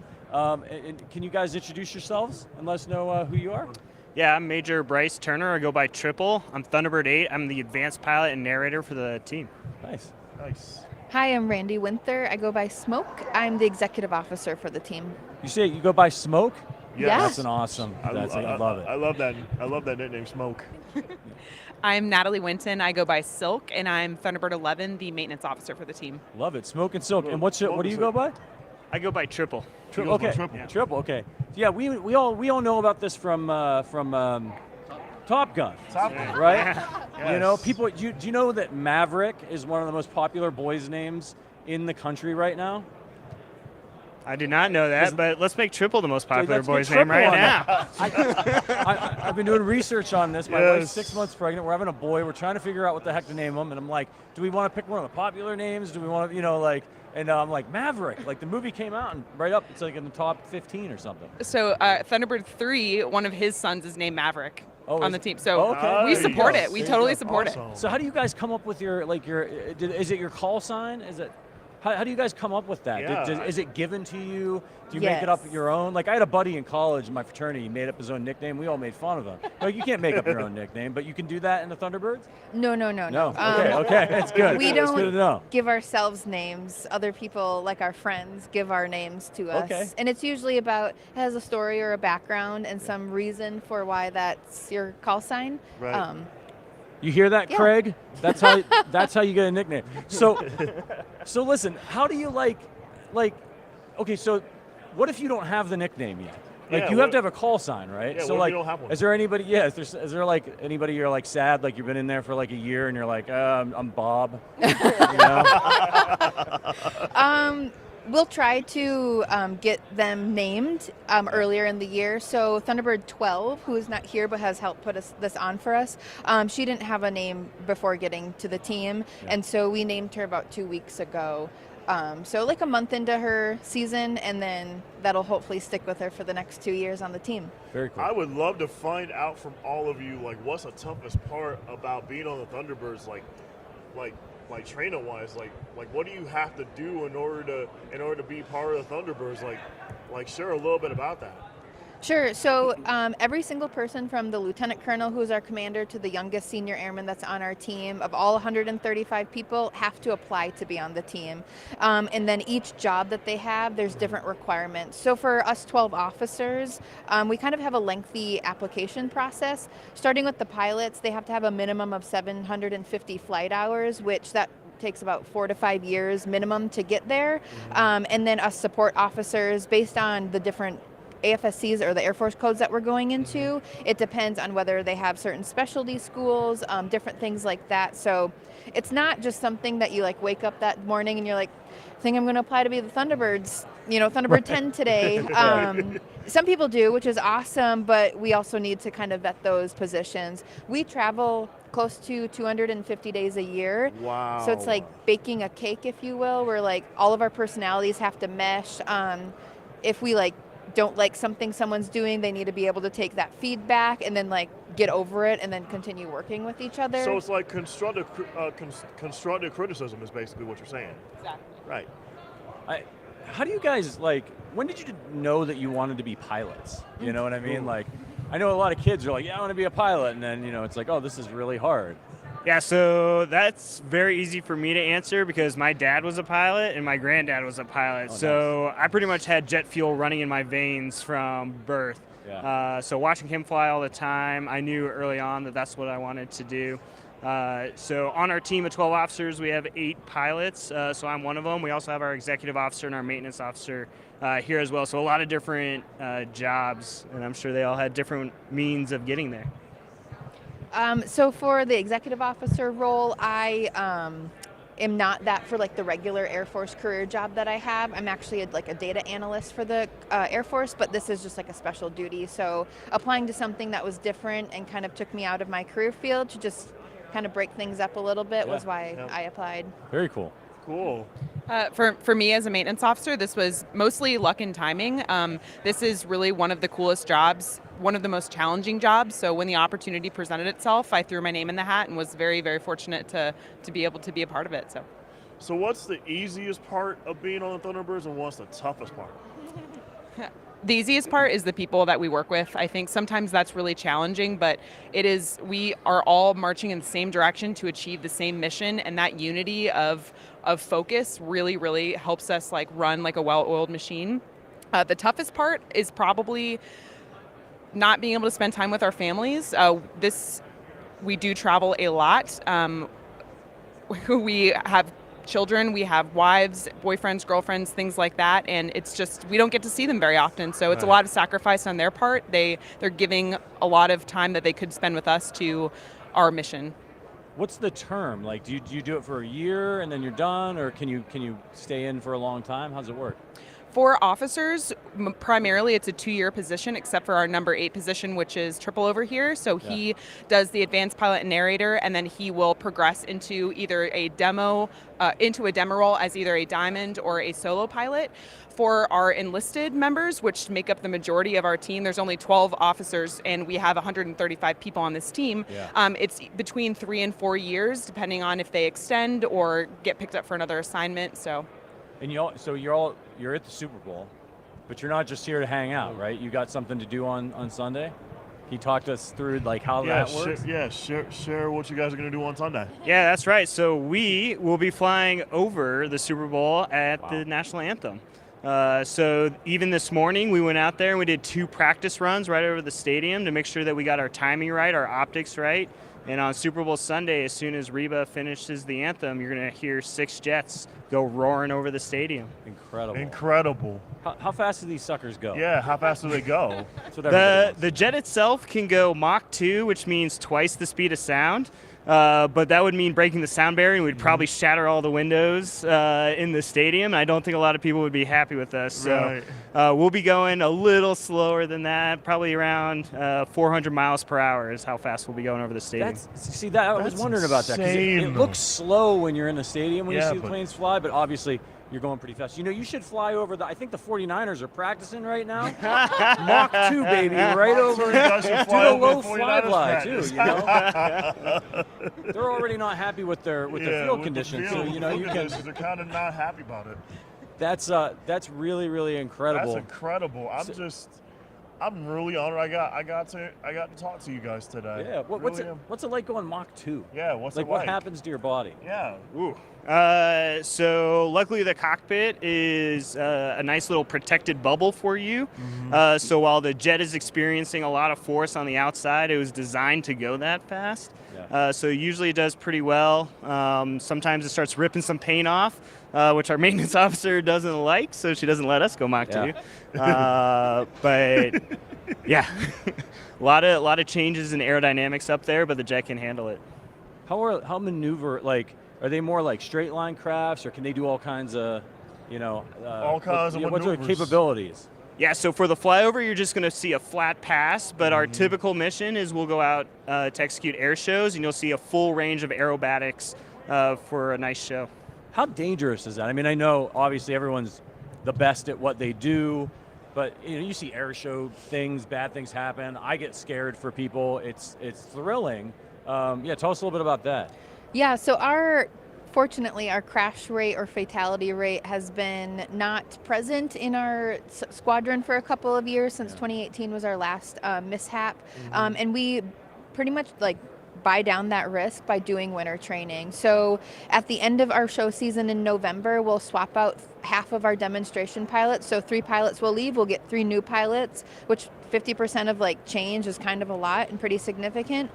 So we'll start training. So 6 days a week, 2 times a day from November through through February, we are still in winter training. We'll practice, and then come March, we have to get certified to do the demonstration. And so our goal by that time is to have, of the 6 airplanes, have flown 100 times or 100 times together, whether that be individual maneuvers, just maybe like a 4-ship or a 2-ship, but over about 100 times we want them to have flown so we can buy down that risk and not How have many that. shows do you guys do a season? I mean, Around 30 different show sites that we try to visit in the nation and in Canada, and then about 2 air shows per weekend at each location. That's incredible. Now I mentioned you. I'm having a kid in 6 months. What do I need to do, right when he gets out of there to get him on the path to become a Thunderbird? Name him Maverick, and everything else is. Okay. Just kidding. Yeah, truthfully, it'll depend on his interests and stuff like that. But at a younger age, getting them interested in aviation, flying, having that experience to make sure that that's the hobby that they're interested in, and then obviously join. Ideally the Air Force, whether that be ROTC, an OTS track, or even the academy, to obtain that pilot slot to then go on and become an Air Force pilot. Do they have little Thunderbird models that I can get him, like toy? Oh yeah, my son has too many, but air shows typically they'll be booths that I don't know where they get them. They're not sold by us or our squadron, but they have little models, little Lego models that you can build or all that type of stuff. But foam ones, hats, yeah. Very cool. Very cool. Okay, so look, I don't want to overstep here, but can Malcom and I get honorary call signs? Yeah. Ooh, on the spot. You've been talking to us for a few minutes now, clown might be a good one. Handsome. I don't know. What do you guys think? I don't know, Triple. You've done this more than me. I'll give it a whack. So if you are you say you're a clown, I would go with Joker. Okay. That's what I would call you. that. That's I a pretty like that. solid call sign. For you, I would probably name you Smooth. Oh, I love Smooth. That. I think it's a good one. He is smooth. All right, y'all. So, big game. You're gonna be flying over. I don't know. Are you allowed to make predictions since you're sort of involved in the theatrics? Who do you think's gonna win on Sunday? Ooh. I think the Chiefs. Chiefs. I think the 49ers. Hey, you Triple, who we got? I'm just hoping for a close game. I don't want to blow out. You just hope everybody has fun. Yes, Yeah. exactly. Are you guys big NFL fans? Do you have favorite teams? Yes, my team will never be seen in I like the Minnesota Vikings, and I'm from Minnesota, so I'm a diehard Minnesotan. Great. And so one day I hope and pray that they will. You got Justin make Jefferson. It. You got a fighting Justin chance. Jefferson and Kirk Cousins. Yeah. I'm more of a hockey fan. Oh, okay. So I apologize. I okay. also like a great game as well. Yeah. I grew up in a Washington household, so I have to root for them through thick and thin. All right. Well, we appreciate you all coming appreciate by. you guys. Be safe. Have fun. Have fun on and Sunday. thank you. And Thank this you guys is so Joker much. and Smooth. Joker and Signing Smooth. off. Thanks for having us, guys. Appreciate y'all. Take care. Take care, guys. Thanks so much. Oh man, that was amazing. Appreciate you. Yeah. Thanks, you guys. Yeah. Nice to meet you. Yeah. So nice to meet you. Take care. Thanks for all the advice. Joker Smooth. Joker and Smooth. I like that. I don't know if Richard, our producer, can change the lower third. It's a low third, But we need, Joker Smooth, maybe some wings. Some wings for us or something. What do you think, Malcom? Are you thinking after media, maybe Air Force, maybe Thunderbirds? Yeah. I like the name Smooth. I like that. I think it's great. I think I love it. You've got I think you've got a good radio voice. I do. Nice baritone. Yeah. So you're doing good here on the podcast and on YouTube. Joker. See, I went ahead and called myself a clown, but Joker's a cool name, right? It is cool. Absolutely. Yeah. You think about makes me think about Batman. Yeah. I was just gonna say that. Yeah. I was gonna go in that direction also. Yeah. So we're gonna have to get some T-shirts made up, Malcom. Yeah. Me and you. We'll go check out the Thunderbirds. Yeah. Smooth. So you talked to a lot of people today. What's your take? I mean, we try to ask everybody what the prediction is for the game. Yeah. What are you hearing more? Is it 49ers? Is it Chiefs? Is it split? It's split. From what I've heard all day so far in the second half of the interviews, Patrick, I mean, I've heard like split 49ers Chiefs, you know, like it's just split, you know, it's just 50-50 down the middle. Yeah. I'm hearing the same thing, man. Even the fans around here, it's starting to pick up a little bit. There's more fans here in the convention center, in the Mandalay Bay. I was actually counting them on the way over here as like a little experiment, unofficial. Okay, 49ers won, Chiefs won, and it was like dead even fans as well. Yeah, it's like dead even. Yeah, so I mean, it's pretty fantastic. It's pretty exciting. It's pretty exciting. I can't wait for Sunday. I can't wait to see what transpires out of that. So who's your favorite person that you've interviewed so far today? I mean, today, I gotta. Puka Nakua was awesome. He was cool. Very cool. Michael Penix Jr. was really, really cool.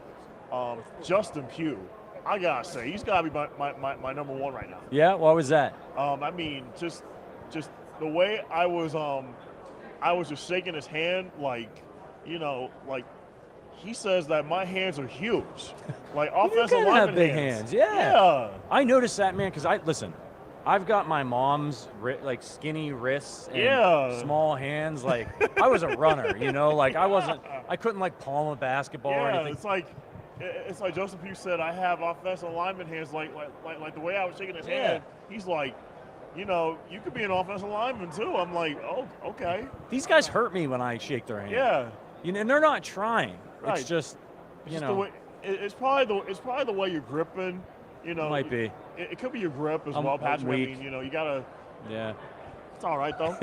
So you could be an offensive lineman. So remind me what sports you play in Special Olympics. So I play basketball, Patrick, bowling, track, and golf. I heard you talking about the bowling earlier, and you said you haven't bowled a 300 yet, but you've been close. I've been close. My highest game actually was a 190. So I'm getting there. I'm getting there. Just, you know, just gotta get better. You know, like, you know, I'll get better. You know, with each practice, just getting better. Do you spin the ball? Like it's hard. I've never been like competitive bowling. So whenever I go, it's just like fun. Like I'm going with my friends. Well, I just paid, and I'm afraid to try to spin it. And the key is, you know, as a bowler, a lot of times you want to look at where your arrows are because you want to look at the first and second arrow. You know, however you roll your ball, and you also want to make sure that you're bowling your thumb up your nose like a handshake kind of. Oh, really? Yeah. So it's like a handshake. Okay. Yeah. All right. So that's how you got to bowl. You know, like thumb up your nose like a handshake. I got to give it a try. I'm always like, I'm going to do it, and it's going to go straight in the gutter, and I'm going to be mad because, you know what I mean? Like, I need to practice. I need to practice bowling. And the key to bowling, too, Patrick, is about having fun. Yeah. You know, if you don't have fun with it, then it defeats the purpose. Yeah, yeah. And so you said you do tennis as well? I do basketball, bowling, golf, and track. Oh, golf and track. What do you run in track? I was a runner. I ran 200-meter run. I did 100 meters, and I did the 4x100-meter relay. Oh, the 4x1. Were you what leg in the 4x1? I was the anchor. I was the last. Oh, nice. Okay, so you've got some wheels. I got some wheels in mine. I love it. I love it. What about legs? What's your 100 time? I ran the 100 in between 17 and 20 seconds, I believe it was. So I was really fast. Yeah. I'm very fast. Yeah. I was never fast. That's why I did distance running.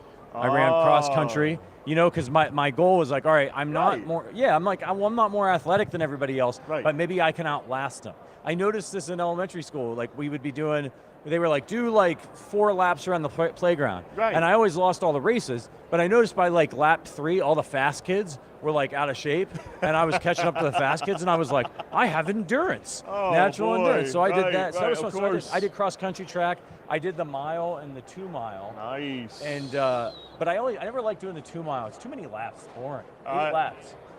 But at the same time, you get yourself a break afterwards. You know, you're drinking a lot of water because because when you drink, because you gotta stay hydrated after running so much. Yeah, yeah. All right. So what about basketball? What position you play in? I play power forward. And last year we had our unified basketball team, the St. Lucie Bulls. We actually went undefeated. We did not lose one game all year. We went 7-0 last year. Fantastic. And we beat a unified team out of Miami-Dade. Very physical in the beginning. We led by 3 points at half, and then my teammate John Allen III, who's on my team, he actually knelt a three-pointer from beyond half court.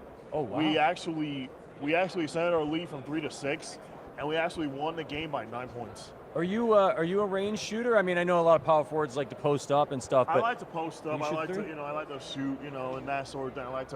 I like to dunk. I play smart basketball without fouling. That's what my coach teaches us. Yeah. Our coach will teach us, make sure we play aggressive, but stay out of foul trouble. I can't dribble. How are your handles? My handles are pretty good. I could only do it with my right hand. I wasn't the kids that could Yeah, like go to I'm their pretty left. good. I can cross over. I can cross over some defenders. I try to pump fake. I try to get open as much as I can. I remember one year, Patrick, I played 3-on-3, which is like half-court basketball. I scored 38 out of the 40 points for my team.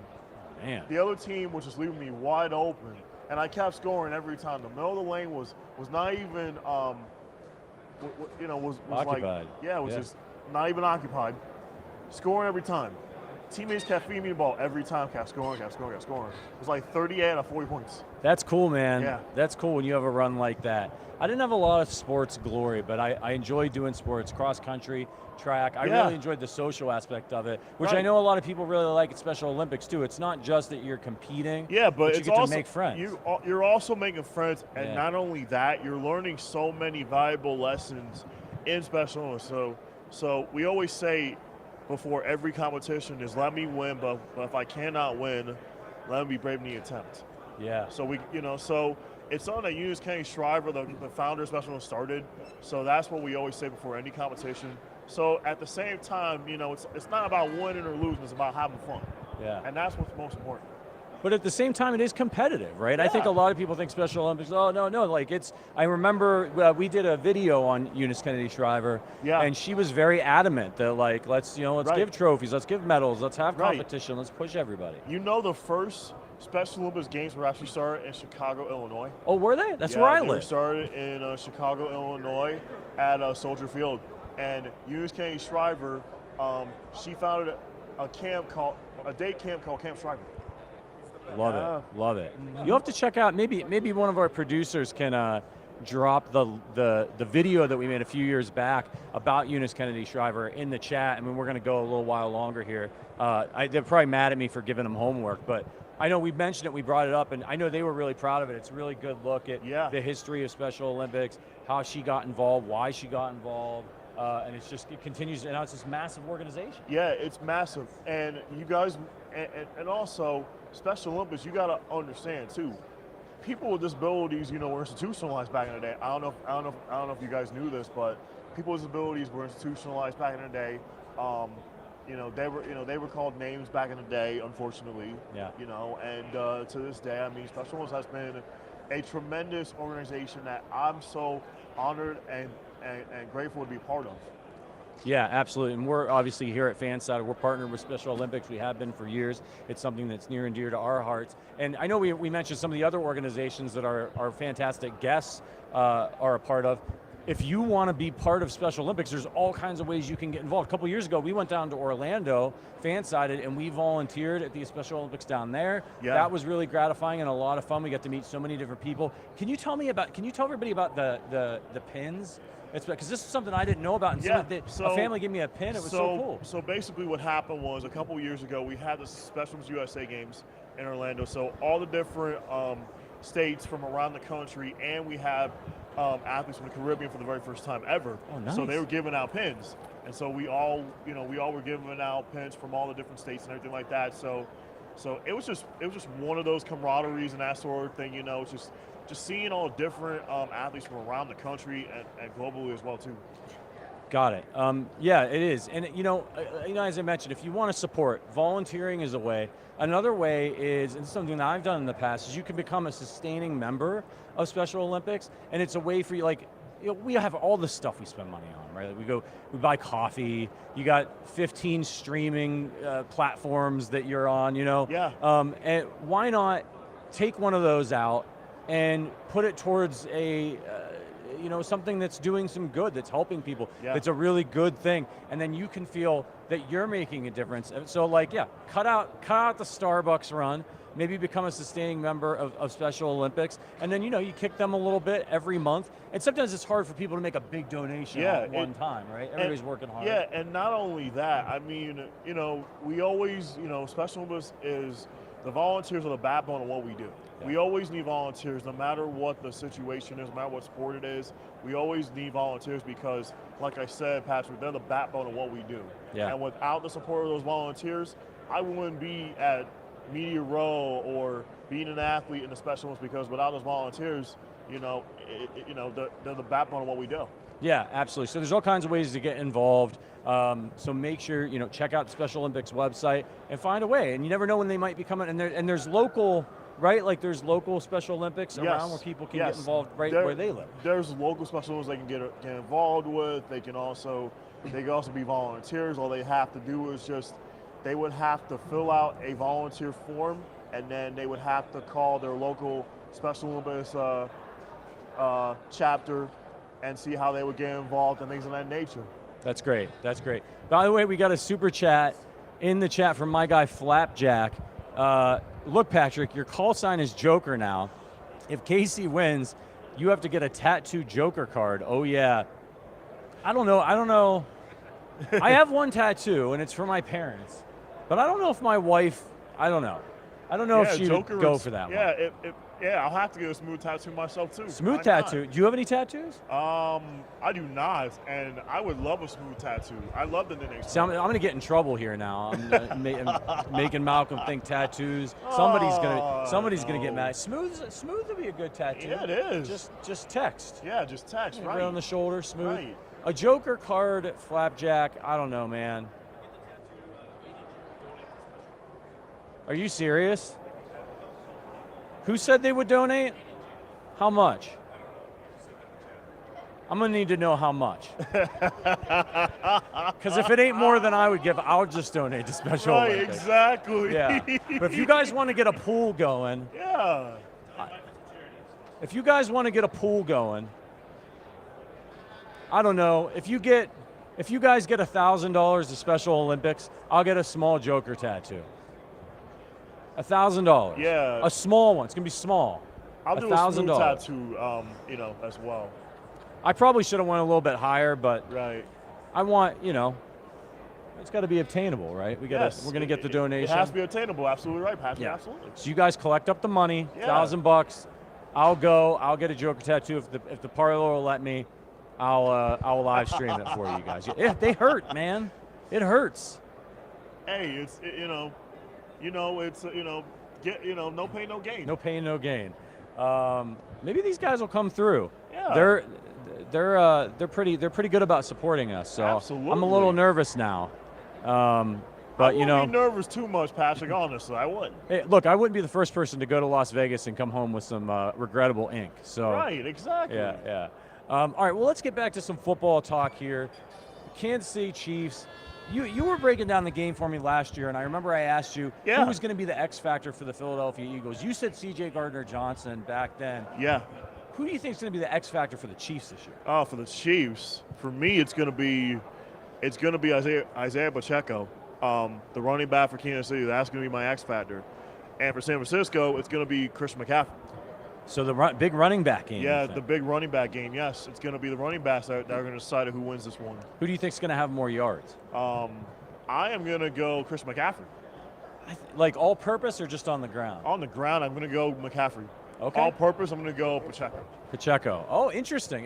They like to throw to McCaffrey. Yeah. I hope you're right, man. I think that could be a fun one. I know there's a lot of focus on the quarterbacks, Brock Purdy, Patrick Mahomes. But also too, Patrick, I mean, outside the quarterbacks, there's gonna be an X factor for either side. Right. It's just gonna have to be which team has the ball last. That's gonna win the game. That's gonna be the case. So you think it's gonna be that close, one-score game? Mm-hmm. Gonna be one score. It's gonna come down to a defensive turnover, or somebody creates a turnover. That to me is gonna decide who wins this game. That's the way it is, man. In these playoff games, it's obviously the Super Bowl is always high scoring, so right. You never know. Right. This could be an epic one. Yeah. When these two teams played 4 years ago, Who did you think was going to win at that time when it was Jimmy G and Patrick Mahomes' first Super Bowl? I thought the Chiefs were going to win that one 4 years ago. I wanted the Chiefs to win 4 years ago in Miami. Yeah. I picked the Chiefs to win that one, and I was absolutely right. I wish I could have been at that game. I wish I could have been. I wish I could have been at that one in Miami 4 years ago too. Yeah. You know, it would have been nice, and it was close to my own backyard too. I lived in South. You know, I was in South Florida during that time, and I live in Port St. Lucie, so Miami's like only an hour and a half. Yeah. From where I'm at, so it would have been nice, but hey. It's all good. That's okay. That's okay. It's all How do good. you like it down there in Florida? Because I live in Chicago, man. I mean, and let me tell you. Florida can be brutally hot in the summer. Okay. I'm telling you, the summers were brutal last year. Yeah. I'm telling you, it was like 90 degrees every single day. Yeah. And you're sweating bullets. Humidity, right? Yeah, too. humidity is like it doesn't, it's a factor, and it's very like not even sticky. Like the air is just so thin in Florida. It's like, the summers are brutal in Florida, but the winters can be rainy one time. It could be cold, so you just never know. I'll tell you, look, I don't like the heat, but it sounds better to me than Chicago, and I love Chicago. Yeah. And it's beautiful in the summer, but once you get to about the end of December, the sun goes away. It doesn't come back until May. Right. Right. It's just gone. Sometimes you can see it behind the clouds. Yeah. It gets dreary. It's daylight for about 4.5 minutes a day. It starts snowing, and then it doesn't ever melt. And if it does melt, it turns into this like gross black slush. Yeah. You don't have to deal with any of that. Right. See, in Florida, it's like we have to deal with the brutal heat every single summer. Yeah. Me and Brian, we have to deal with it all summer long. It's like, and especially when I work at Publix, when I have to go outside and grab carts all day in the heat, it is brutal. Yeah. I'm telling you, it's like last summer, I'm working at Publix, I'm grabbing all the carts, and all of a sudden, it's like, it was brutal. I was sweating from up here to every, it was brutal. And people don't put it back in the corral, and you got to go and get it. No, Those it's like it makes my work even harder. How we doing? We got How you Kevin doing, Kevin? Blackistone. Good to meet you. Nice to meet Kevin. you. Malcom. Thank you. Appreciate you guys coming by. I'm Patrick. Thanks for the invite. Yeah. Absolutely, Kevin. Thank you. I'm Patrick. This is my guy Malcom Harris-Gowdie. Here at FanSided, we do unified coverage with Special Olympics every year. Outstanding. So Malcolm's our reporter this year. Outstanding. Yeah. Thank you for doing this. Yeah. Absolutely. I'm sorry, I Kevin, didn't catch it's your our name. pleasure. Torrence Banks. Torrence? Nice to meet you, Torrence Banks. Nice to meet you. And you're a student, correct? Yeah, I'm a grad student. Okay. So give us the lowdown. I read a little bit about this, but what are you guys here promoting? Promoting a project on youth tackle football. Okay. So we all know that the benefits associated with youth tackle football are, learning teamwork, building friendships, and then possibly like earning a college scholarship. But when you play the sport, you open yourself up to the chance of getting injured. Yeah. So what we did was we commissioned a poll to kind of get the national perspective from parents, on how they view youth tackle football, and what we found from the results, it showed that Black and Hispanic parents were more likely to view the possibility of getting a scholarship or playing professionally at the benefit. They were more likely to allow their kids to play in the 5 to 9 age group, and they were also more likely to be in favor of scaling tackling in practice down to 30 minutes. And in addition, we sent some reporters to some football youth tackle football programs in Fort Washington, Maryland, and Lexington, Mississippi, and Georgia as well. Okay. And did you infer anything as to why there's this disparity between the idea of my kids, if they play, they're going to be able to get a scholarship? Well, I think with it's like NIL and stuff like that. I think what the results show is that that maybe Black and Hispanic parents may be more attuned to the benefits that they could see down the line. Got it. Yeah, and I think we know how expensive a college education is. Sure. Mm-hmm. Yeah. And we know how the stories that sports journalists like to tell in broadcasts or with the written word that the public sometimes likes to latch onto is that story that says that this kid who earned this scholarship to this college is the first person in his family to be able to go to college. And so that warms our heart. And so many households, black and brown households, that story resonates with them. And if we just walk around, you've been here for several days, right? Yeah. I mean, you see who's walking around here, who you all pull in to interview. Yep. So many black athletes made famous on the gridiron, right? So this is who people see as that opportunity to climb another rung up on the social ladder. So we understand that, but we just wish that more people would keep in mind that kids need to be kept safe, Right. or safer, right? So, Kevin, I would love to ask you, what advice do you have for me as a journalist? To be a journalist? As a journalist, yeah. Well, I mean, I think we need to tell these stories. Journalism is about truth telling, Right. and sometimes we need to balance these stories that glorify athletics and athleticism with the truth of the sacrifice that is behind them. And if there's a segment of this society who views athletics, and I should say dangerous athletics, as a better way to prosper than other ways, earning a scholarship in engineering or earning a scholarship in English proficiency or foreign language or whatever, then we have a problem. Right.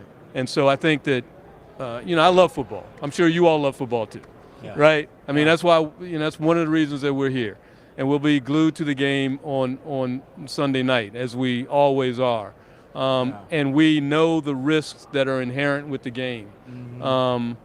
But we need to put up guardrails for youth who participate in this dangerous game, this dangerous sport. Right. Is this the disparity between certain parts of the population who, I think I read the article today, and so forgive me if I'm wrong, but was it that some of the black and Hispanic families were a little less concerned or a little less unaware of some of the risks of football? Well, I think that's overall that's kind of what we got. Well, like in terms of like not being aware of the risk, or there's like when we ask parents like more detailed questions about like the impact that like more detailed questions about like the like for example, like when we ask questions about like we ask parents what the median number of head impacts that children that can sustain in youth tackle football. Like a lot of parents respond like they didn't know the answer. So we all know that people like the sport is dangerous, but like when we go past that, a lot of parents like don't necessarily like know the information. So I think what that says is that youth tackle football programs need to like put the onus maybe on themselves to provide parents with the information more so, and then also like programs like NFL Heads Up. Like I talked to Solomon Brandon, who used to he was a former NFL player, played in the first Super Bowl. He used to work for NFL Heads Up, and he said that that when he was working with NFL Heads Up, that they weren't reaching all the youth tackle football programs that they need to reach in order to make as big of an impact. So maybe the NFL needs to expand their outreach with that program.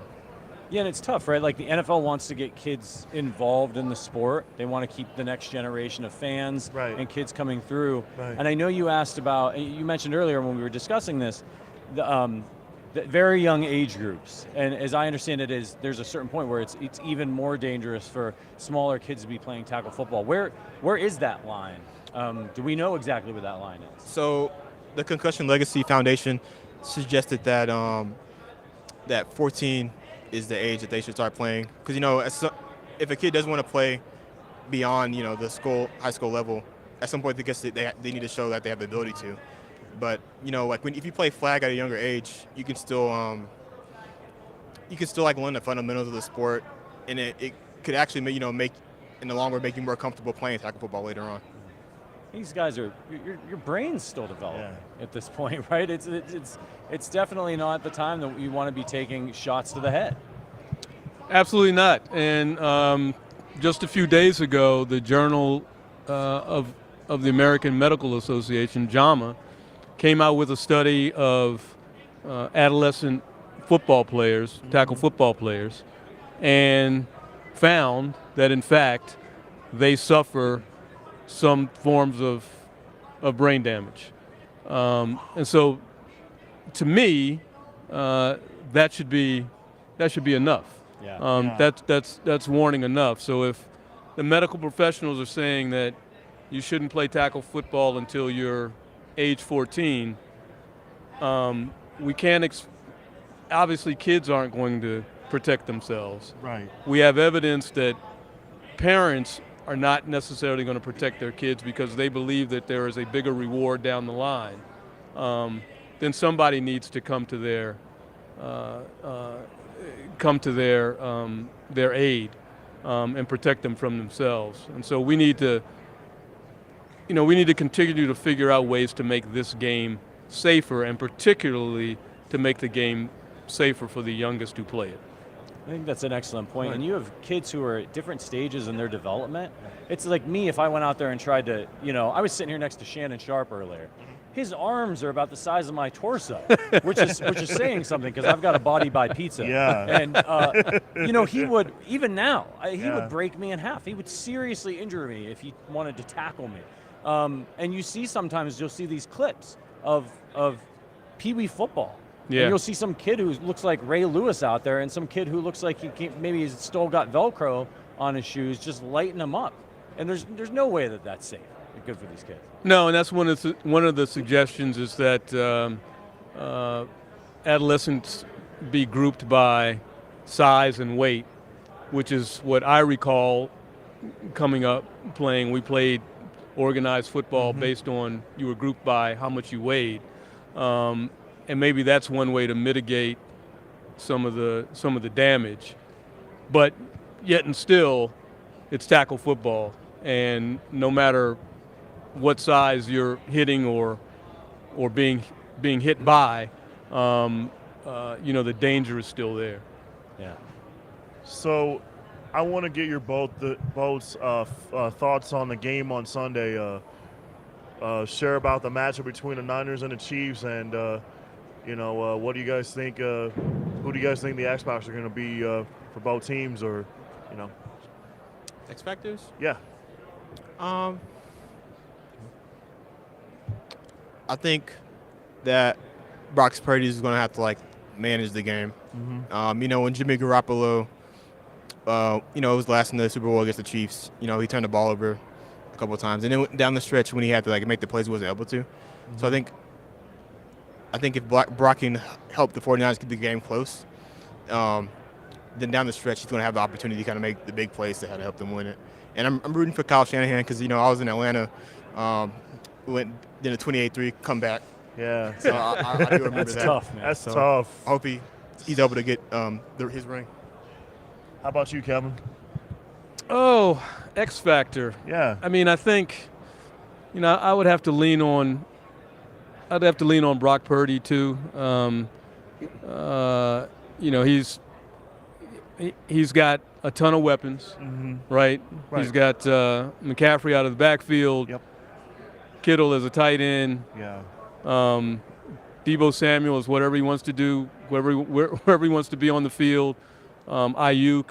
That's a lot of weapons, and so if he can play a clean game, I think they win. But all of this is crazy to be picking against a generational talent at quarterback in Patrick Mahomes. Right. Yeah. Right. So I'm just I don't know what am I saying here? How can I not pick? But I believe that, and I think that Kansas City has struggled this year to put up points. They've struggled to be the explosive team that they've been in the past. Right. And I think that in this game there's just more offensive firepower on the other side of the line of scrimmage. So we'll see. Their defense, Kansas City's defense has been great. Yeah. If they can pressure Brock Purdy into making mistakes, then they will probably win this game. I want to say they've given up an average of just over 13 points in the playoffs, and that's going up against that explosive Miami team and Tyreek Hill, Josh Allen, Lamar Jackson. So they've been really impressive. If they can do it one more time, I think now you throw in that Mahomes X factor, and it's going to be hard for San Francisco. But boy, San Francisco can hit you on any given play, especially with CMC back there. He's a bad man. And San Francisco can just throw at you so many different weapons. They have Samuels. They have Ayuk. They have Kittle. They have Kittle. They have Kyle Juszczyk on the outside. I mean, you have weapons all over the place. Yeah. All right. So before we let you all get out of here, can you just tell us one more time, like, what was the impetus behind doing this study, and how many people worked on it? So it was like a team of 12 reporters.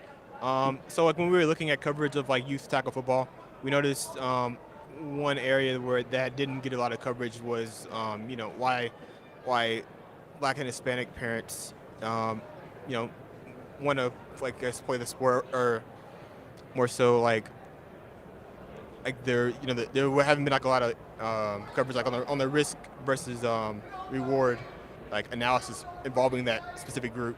Yeah. So that's why we kind of did the study. Awesome. Do you want to shout out any of your colleagues who you worked on the study with? A chance that that maybe couldn't be here. I'm gonna say shout out to Sabna Bansil, who she did 2 stories on using Power 5 data and scraping that data and using it to see which cities produce a significant amount of like Power 5 players. Yeah. Play the next level. Awesome. And where can people find the work? CNSMaryland.com, and if you can probably find it if you look up the Shari Povich Center for Sports Journalism. Awesome. Well. Awesome. Thank you so much Thank for coming you by. guys And so much. we expect to see you and your colleagues here on Radio Row with us next year. Sounds good. Yeah. Absolutely. Thank you for the invite. Yeah, thank you, Kevin. Thank you, Kevin, so much. All right. Appreciate you guys stopping by. Thank you. Thank you guys for stopping by. Absolutely. Yeah. Pleasure to meet you guys. Nice to meet you guys. Yeah. Thank you. Yeah. Thanks a lot. Yeah, of course. Keep up Take the care. work. Thanks, yeah, Kevin. thank you. All right. When you guys leaving? I think this is our last one for the day. This is our last one for the day. But You're back tomorrow. I'm back tomorrow. We're going to be in the Malcom and I are going to be in the workroom for the game. Yeah. Okay. Yeah. Okay. So have you all covered it before? Yeah, Malcolm was here with us last year. I was here yeah. with them last year. Yeah. Okay. Yeah. Cool. Yeah. Cool. It's an event unlike any other. I know they say that about the Masters. The Masters just like golf tournament. Yeah. Super Bowl's This great. tops all the sporting events overall, Kevin. I agree with you on Oh that. yeah. It's quite the event. Yeah. So It's a spectacle. enjoy it. Thank you. Yes. That's exactly what it is. It's Yeah. a spectacle. Yeah. Especially media. Yeah. Especially Radio Row. Yeah, My boy indeed. Rob Parker over there. Yeah. My man. Thanks, Kevin. All right, thank you. Take care, y'all. Be good. Take Yeah, we'll care. see you, man. Take See care. you guys soon. All right. Yeah, take care, man. Take care. Kevin Blackistone, man, doing really great work. I mean, it's just so cool. It's really important, and I know you getting an opportunity. The next generation of journalists do good work, shine light and tell the truth, find out what's going on in different communities. So important. That was a great conversation right there. Yeah. Yeah, it was really cool. It was really interesting. And sometimes it's not that they're not going to necessarily have all the answers from the study. They're not. Right? But they're going to say, here's what's going on, and now we're a little bit more enlightened. And what's the next step? Yeah. How do we protect these kids? What's the what's the next springboard to it? Yeah. Yeah. Absolutely. So I guess that's it. Are we good to wrap up, Richard? All right. Malcolm, it's been an incredible day. I'm very grateful I got to spend part of it with you. I know you were at Sterling most of the day, but first time you and I have done the table together, so it's been awesome. Great work, my friend. Great work with you as well, Patrick, and looking forward to doing this again tomorrow. Yeah, we're going to be back tomorrow morning, bright and early here on Radio Row, Stacking the Box, the Arrowhead Addict podcast. Potentially, I'll be getting a tattoo at some point, so we'll see if the guys in the Discord come through. Yeah. You got to come through with a grand for Special Olympics. Yes, come through. All right. And I'll get one, for myself a Smooth, Okay, Smooth. I'll get a Smooth one. So for my guy Smooth, this is Joker. We'll see you tomorrow. We'll see you guys tomorrow. Yeah, we'll see you tomorrow. Take care. Take care, guys.